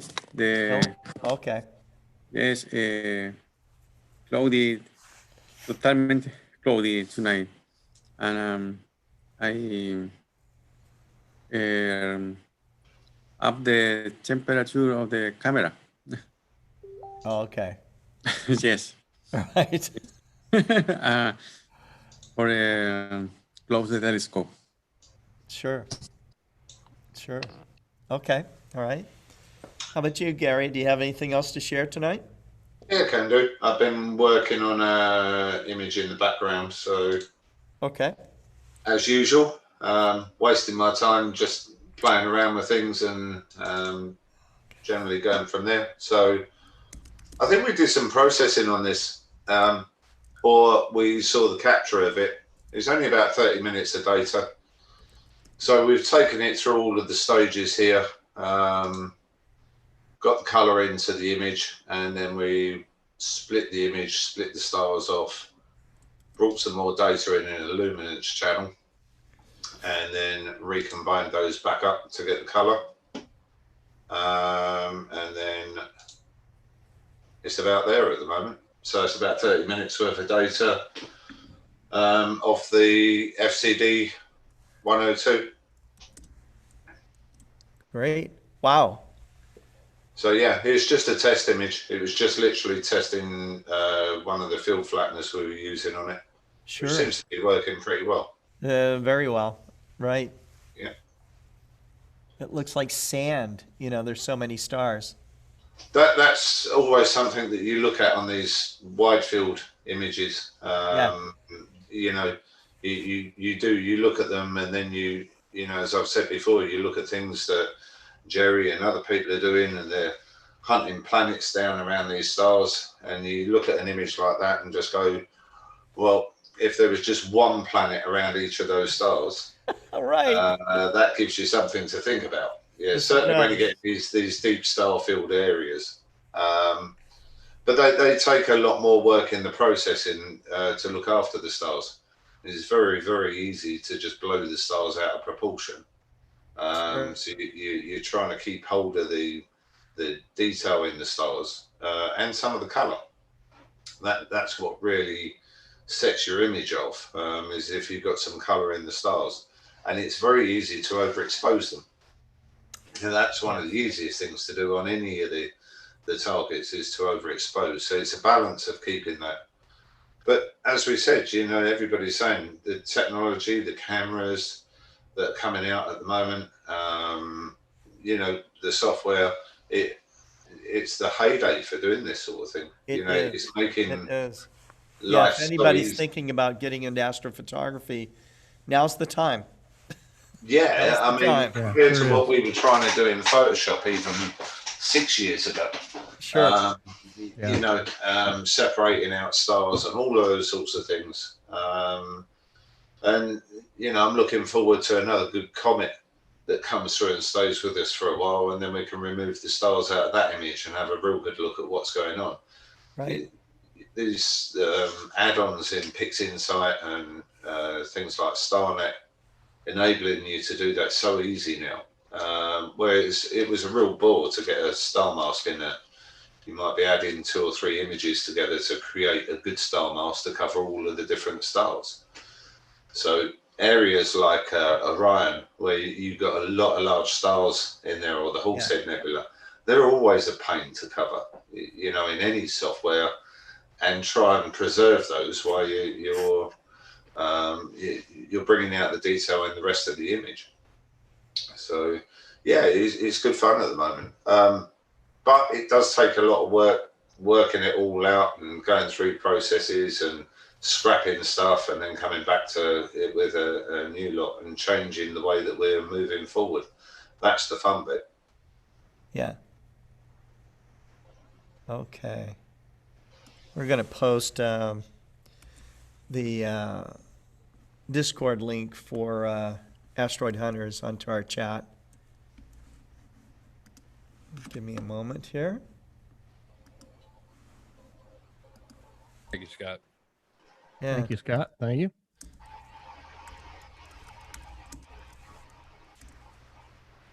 There we go. There we go. Okay, great. Cesar, do you have any more things to show us tonight? Yes. First of all, I need to know if you can hear me with the wind, because last time that here in the balcony was really windy, the noise on the microphone was horrible. But can you hear me good? We can hear you. Yes. It's okay. Okay. Well, later I have the moon, but if you like, I can show you some pictures. Please do. Of my visit to the solar observatory. Let me share the screen.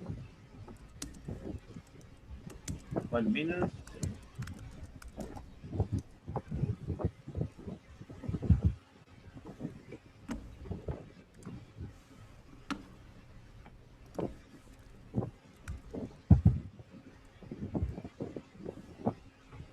Well,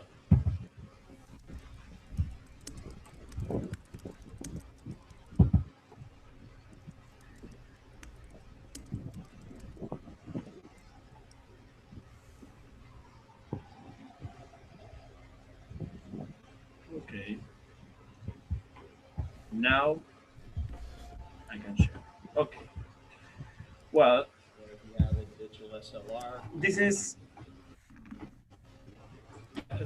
the solar observatory of San Miguel. San Miguel is a city near Buenos Aires, no more than 25-30 kilometers. And here you can see the dome, where is the celostat, where you have the system with 2 mirrors, and here do you have the vacuum chamber, the vacuum tank, and all the system that I'll show you. Okay. This is another view of the tower. This is a big complex. Maybe are more than 4 or 6 blocks, square blocks. Wow. This is a video where I can show you the vacuum chamber. I will show you too a draw of this to understand. Look this. Okay. This that show like a tower. Yes. It's the first floor. Is the vacuum chamber where here. Let me show you if it's possible. In the base. Yes. Inside this, you have 2 mirrors, and I'll show you. Well, this is part of in the second floor, where is the superior part. Let me check. Because I have a lot of different images. Well, here is the complex. Here is the wheel of the solar observatory. So, Caesar, is this complex still active or not active at all? No. Look down. this. This is yes. This is the second floor. Wow. Where you can see, yes. Now where we start to rebuild this, to recover, to restore, is in the words, because maybe you can see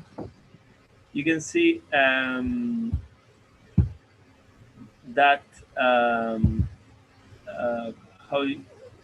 sorry, I no the things of Windows are horrible. Yes, sorry.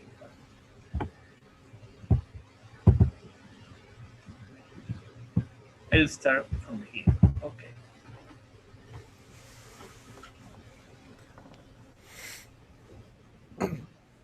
You can see the screen. Well, this is for another instrument, a refractor, very old refractor, maybe from the 1920s. This is one mirror of the Celostates in the top of the building. Fortunately, the mirrors are how do you say, are without problem or big scratches. Of course, that I don't touch this. Okay. When what I see here is have this area really clean, we start now. I'm not sure that we're looking at the right image. Because here you have the second one. Yeah, Caesar, I don't know that we're looking at the I don't know if you're sharing. I'm sorry. We resume share is. There we go. There we now? Go. Yes. It's okay? Yes. Okay.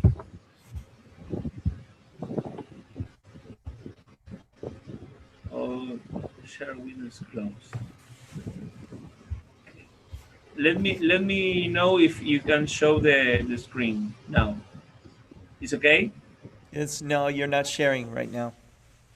Okay, let me this. Oh, now, okay.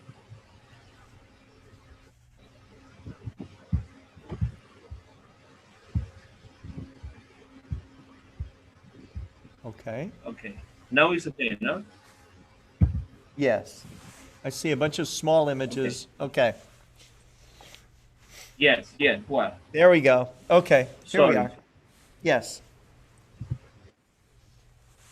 Well, this is the diameter of the observatory is 12 inches. Maybe we are watching with the characters because a lot of information was missed, and we are working to recover information. Yeah. You know, this is the part of the celostate.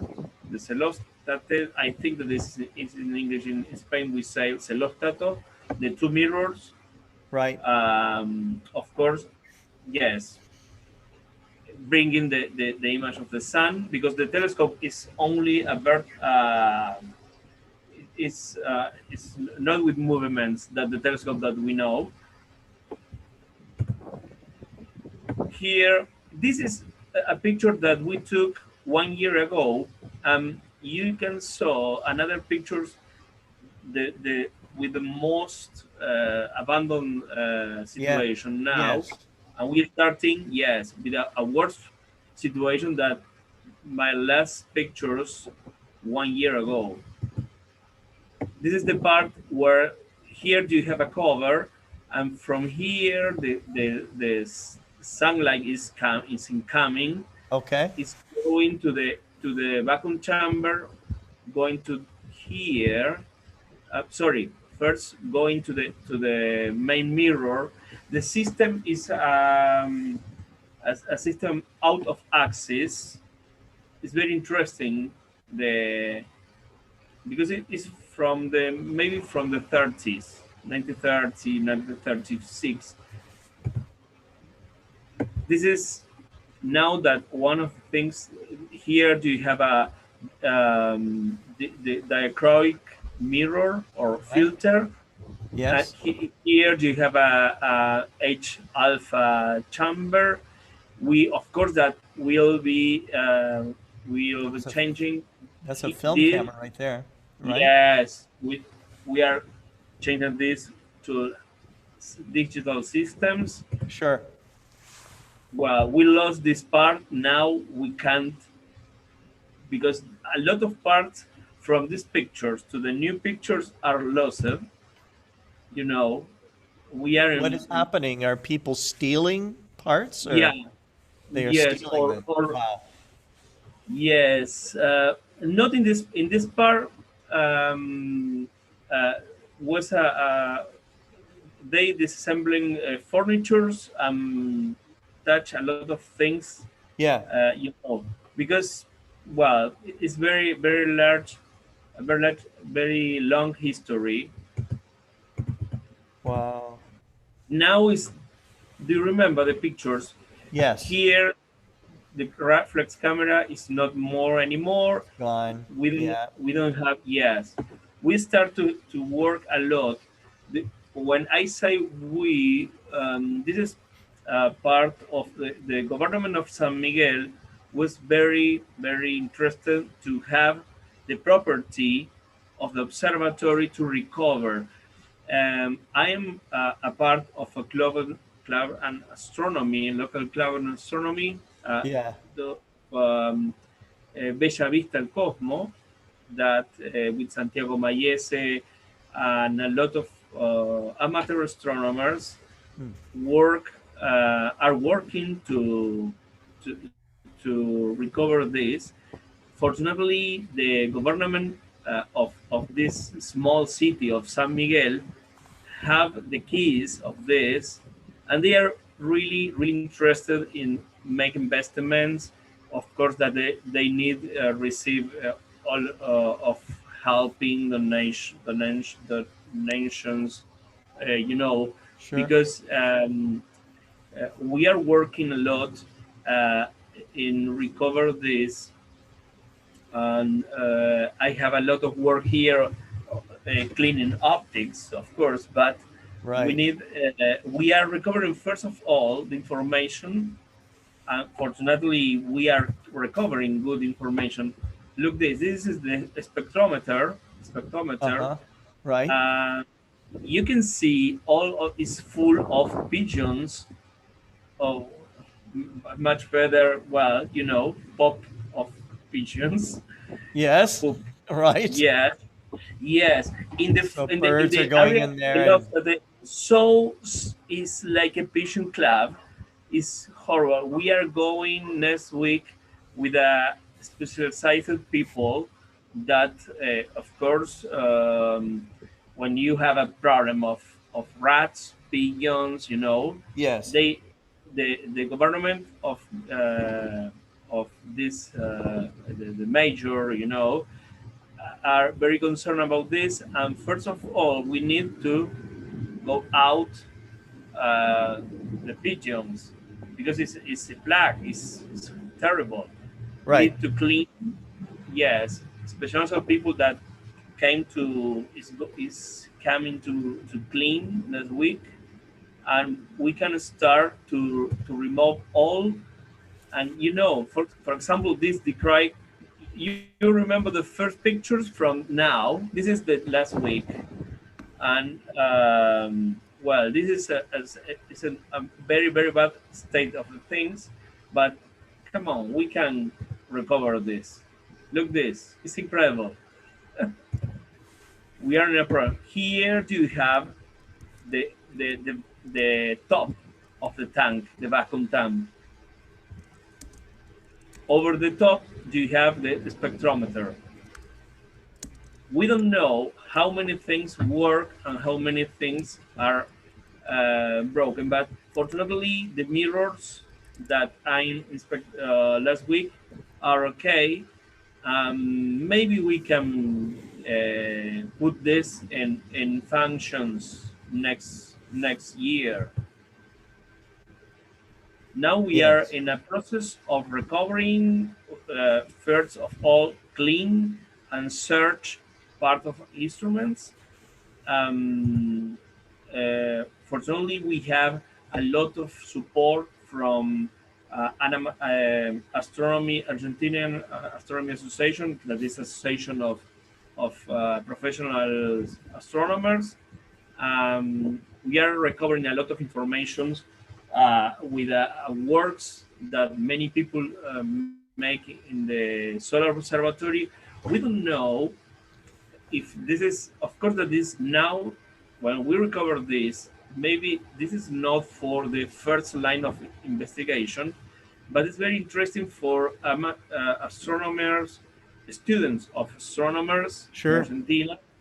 And I think that maybe we can think in work to make a very, very fine and good quality image of sunspots, but in the line of calcium. And because when you have a very the precision of the mirrors, I found that in a paper are lambda over 10. The old system is lambda over 9, 8, 9. It's really a precise. Very nice. Yeah. Yes. Well, the complex have a lot of things to restore. This is a car size. Yeah. I remember that it is 6 inches car size. People. Carl Zeiss. Car size. Wow. Yes. Okay. Fracture. Yes.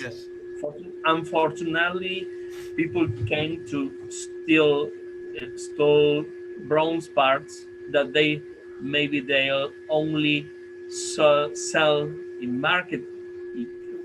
Well, the objective is okay. This part, the back focus, is entirely lost. It's horrible, but well, we are thinking to rebuild the same, because I can all the information about this model or the back focus, how we can rebuild, is welcome, because we love to rebuild with the same sketch or design of the old style. In Argentina, we have another instruments. Maybe we can copy the back focus. Do you remember the system with the all in bronze? It's an art of.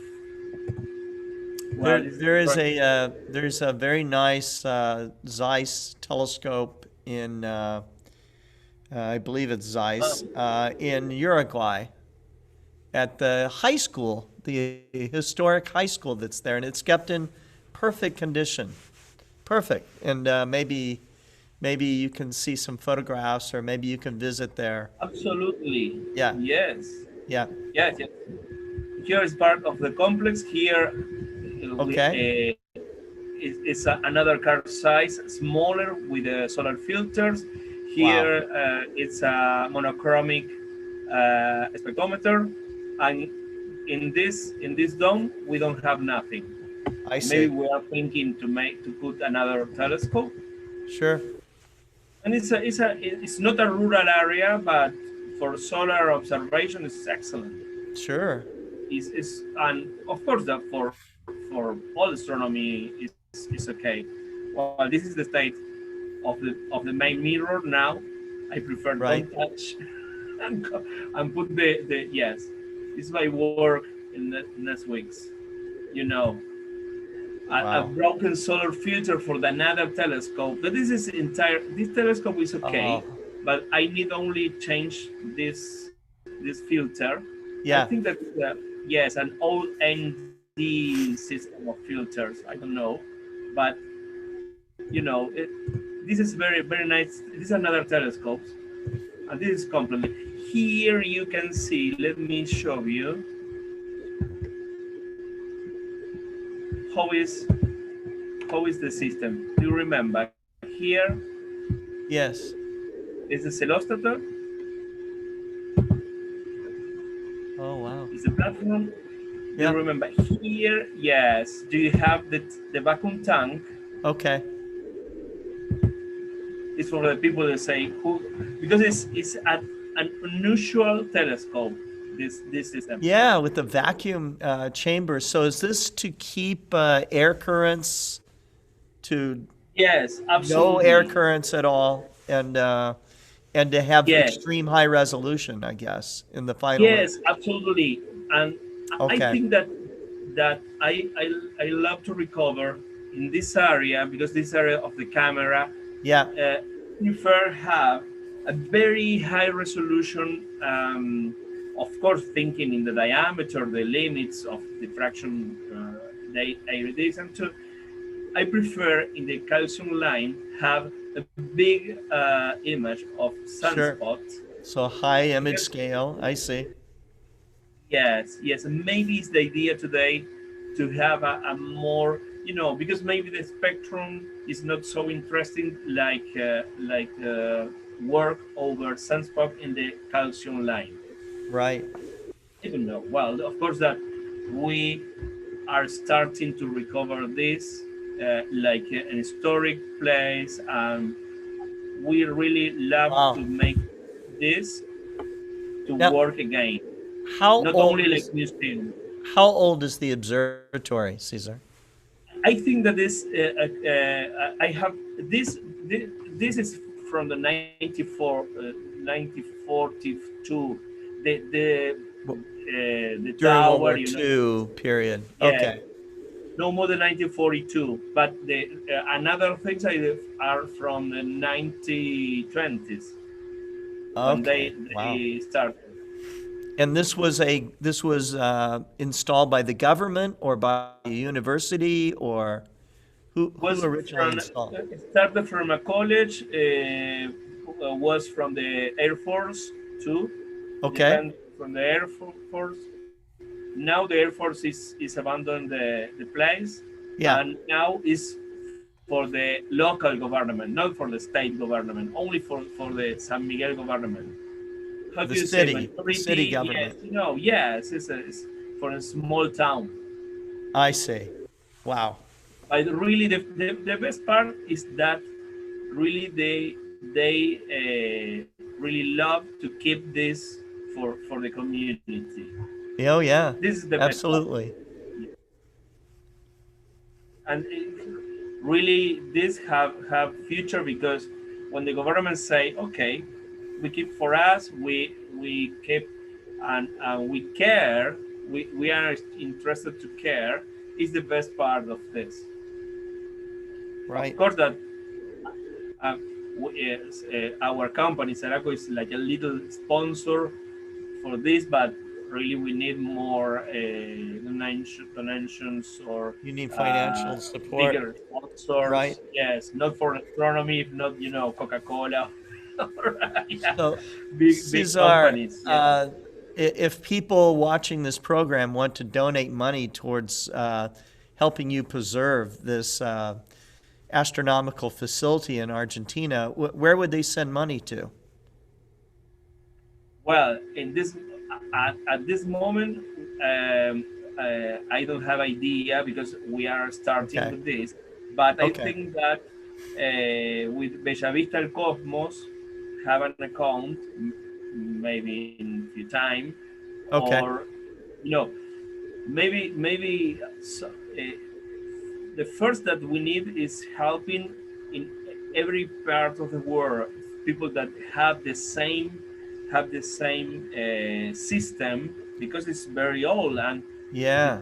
the best part to is the information, where people that have here, or I don't know, in the United States, in Europe, Yeah.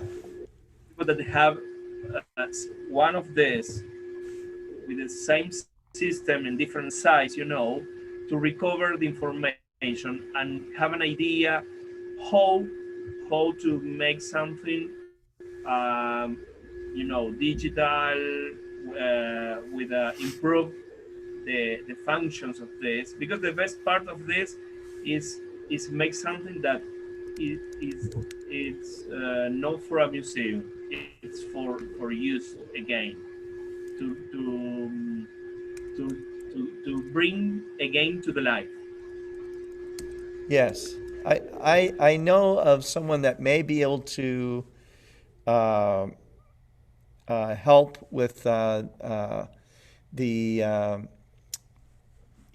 with the telescope, and that would be the Antique Telescope Society in the United States. And the gentleman that comes to mind is John W. Briggs, and he may be a wealth of information for you, and may be able to help you get this. I appreciate all of it.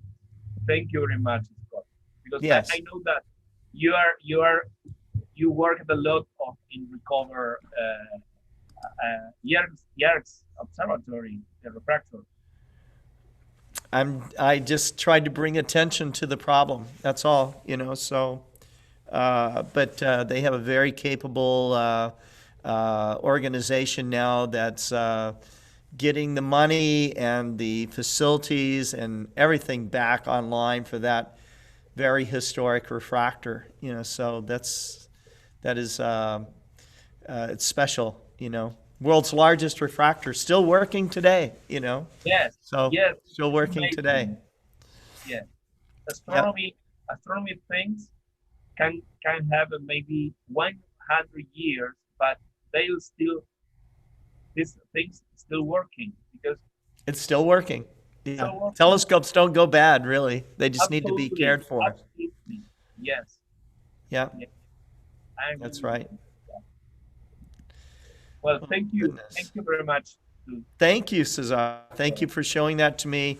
I will email you John Briggs's contact information. Okay. Thank you so much. Yeah. When I have something to do, people that love like to donate something, of course, that I make another presentation with the new things that we are working. Yep. There's another group also that may help you, and they have just finished working on Lowell Observatory and their new outreach center, where they're literally getting millions of dollars in to fix this new outreach center. Wow. So the money's there, and the interest is there. So it's just a matter of making it happen. So. Yes. Yep. The first thing is how we choose the things that we need to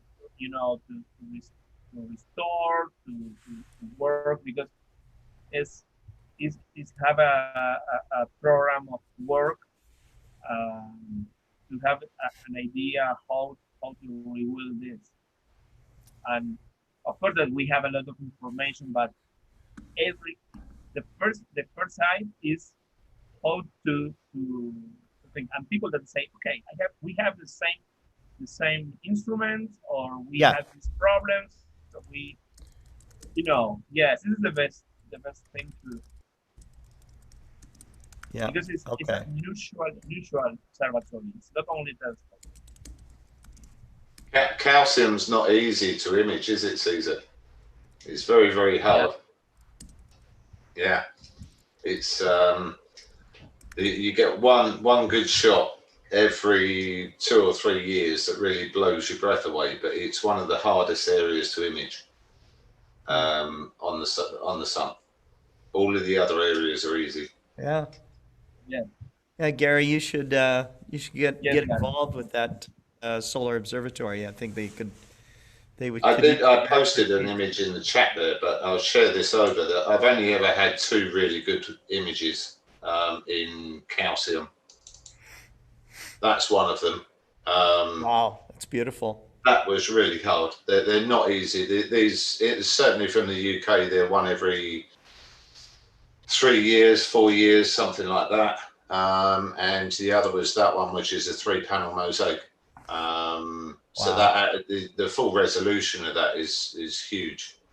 But generally, calcium is normally like this sort of thing. That again is a mosaic, but it's normally smaller resolution just because it's so hard to image through the atmosphere. Any disturbance in the atmosphere means that you can't magnify out on calcium, and because it's low down in the blue area, that's where we get the problem. And if you really think about what you're doing, you're imaging through our atmosphere and all the turbulence, and then you're getting up next to the sun and you're coming right the way through the chromosphere on the sun, down to the surface, the photosphere, the coldest area, which is why it's in the blue. So I really look forward to what Caesar's doing there, because certain wavelengths, I know how hard they are and how much involvement. And with all that focal length, you could get a lot of, you could get in close like you like to do.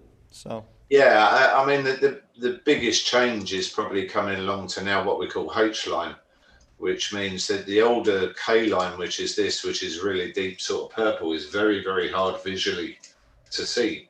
And generally we say anybody that's starting to push over 40 is going to struggle to see through K line, just basically because our eyes deteriorate. But now we've got the K line, H line systems out.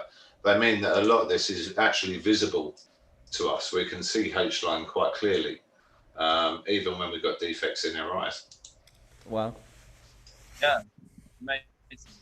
Yep. Well, Deepti, do you have anything more to add for our program? No. No, you're just enjoying this. I can tell. That's good. Yeah, I'm enjoying learning new things. Yes, that's right.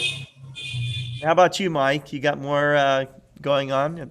I guess you always have something going on with. Let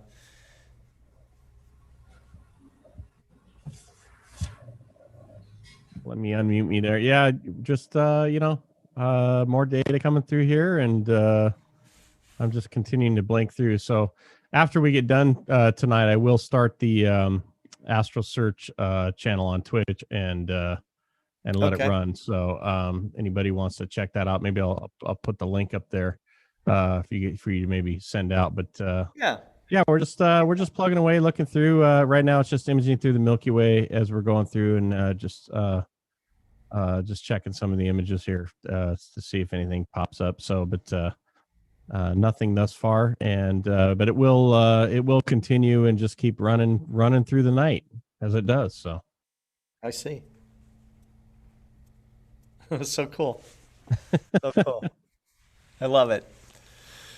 Well, that's great. Glad to share it, man. Glad to share it. It's been really exciting for us too, and definitely bringing something that nobody else is showing is just a lot of fun to be able to bring that to people. So, so we love it, you know.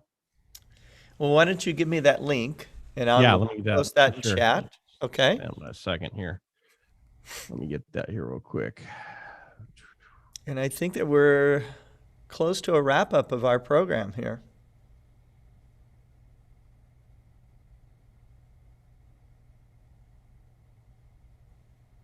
Great party as always, Scott. Yeah, it's been very good.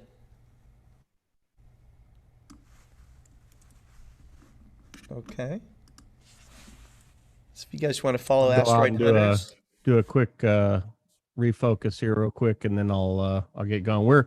We still have to. We ordered a custom focuser on this, but as you know, the Raza 14 is a bit of a challenge to get accessories for, because nothing for the Edge 14 fits on the Raza 14. As even though everybody says, "Oh yeah, this will fit," no, it does not.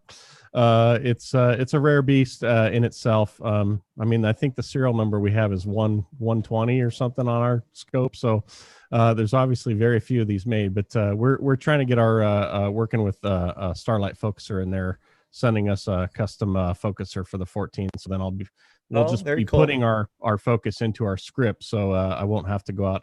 But like last night, I focused at the beginning of the night, and by the end of the night in the morning, it was still pretty spot on. So it's a pretty incredible instrument to be able to do what it does through the night. So, but we're looking to try to get that onto our system soon. So, right. Somebody was asking, what are the posters behind me? But you might want to put up the Asteroid Hunter Twitch. I did. Yeah. That's the Asteroid Search Twitch. I'll give you our normal channel here too, so you have it. There's our normal channel. We stream on Sunday nights on that channel. We also are Wednesday nights on the Clear Skies Network as well. We come by and do some follow-up observations for people to see. And but that's our Sunday night stream, full-on stream. You guys check it out. And what we try to do on some of those streams is help people and just kind of show them how to do follow-up observations and teach some of that stuff, so they can see kind of some of that. So using things like Tycho Tracker and stuff. So right. Okay. And occasionally we do giveaways and fun stuff. So that's cool. I You want guys a have mouse swag. pad. Right? Yeah, Richard won a mouse pad. Yeah, I want a mouse pad, and that probably led to all this. Right. That's right. There it This is. whole thing. There you go. I know. It all starts at the mouse pad, and suddenly the you're mouse into pad. it for That's thousands right. of dollars. Yeah. That's right. Yeah. My whole desk's actually a mouse pad, so I use it to cover up some of the ugly cables coming out of the switch. That's good. Let's see if I'm grabbing that. Let's see. There we go. Twitch TV Asteroid Hunters. Awesome. Well, Mike, you're welcome back on our program anytime. Thank you, Scott. It's good to finally meet you. I'm just like, I don't know why it's taken so long. So. You know, it all happens at the right time anyway. So That's right. That's right. All right. Sure. So. Well, I want to thank everybody that's participated on our 18th Global Star Party. I want to thank them very much. Deepti, thank you for waking up so early. Gary, you're up so late. And thank you, Richard Grace, for coming on every time. Rodrigo, as you know, it's getting late down in Chile. Thank you so much. The same for you, Cesar, in Argentina. Very, very interesting to see, and very encouraging that you're saving that historic observatory. I'll have to connect you with the Alliance of Historic Observatories as an organization that we're putting together, and John Briggs is actually part of that. And so is Ian McLennan, by the way. And Mike from Asteroid Hunters, dazzling, really amazing what you guys are doing. So thanks very much. And Dave Ing, you're behind M51 there somewhere. But thanks for sharing your images, and you guys keep looking up. It's been a thrill as always, and we will be back on tomorrow in our daily show with Jerry Hubble and the Open Go-To community. And as always, we're planning our next Global Star Party. So if you are watching and you want to participate, please get in touch with me. My email is just S for Scott, s@explorescientific.com. And we'll get you on. And so thanks so much. Thanks, Scott. Appreciate it. Take care, Mike. Bye-bye. Thanks, Scott. Yeah. Bye. Good night. Ciao, Rodrigo. See you guys. Thanks, guys. Yeah.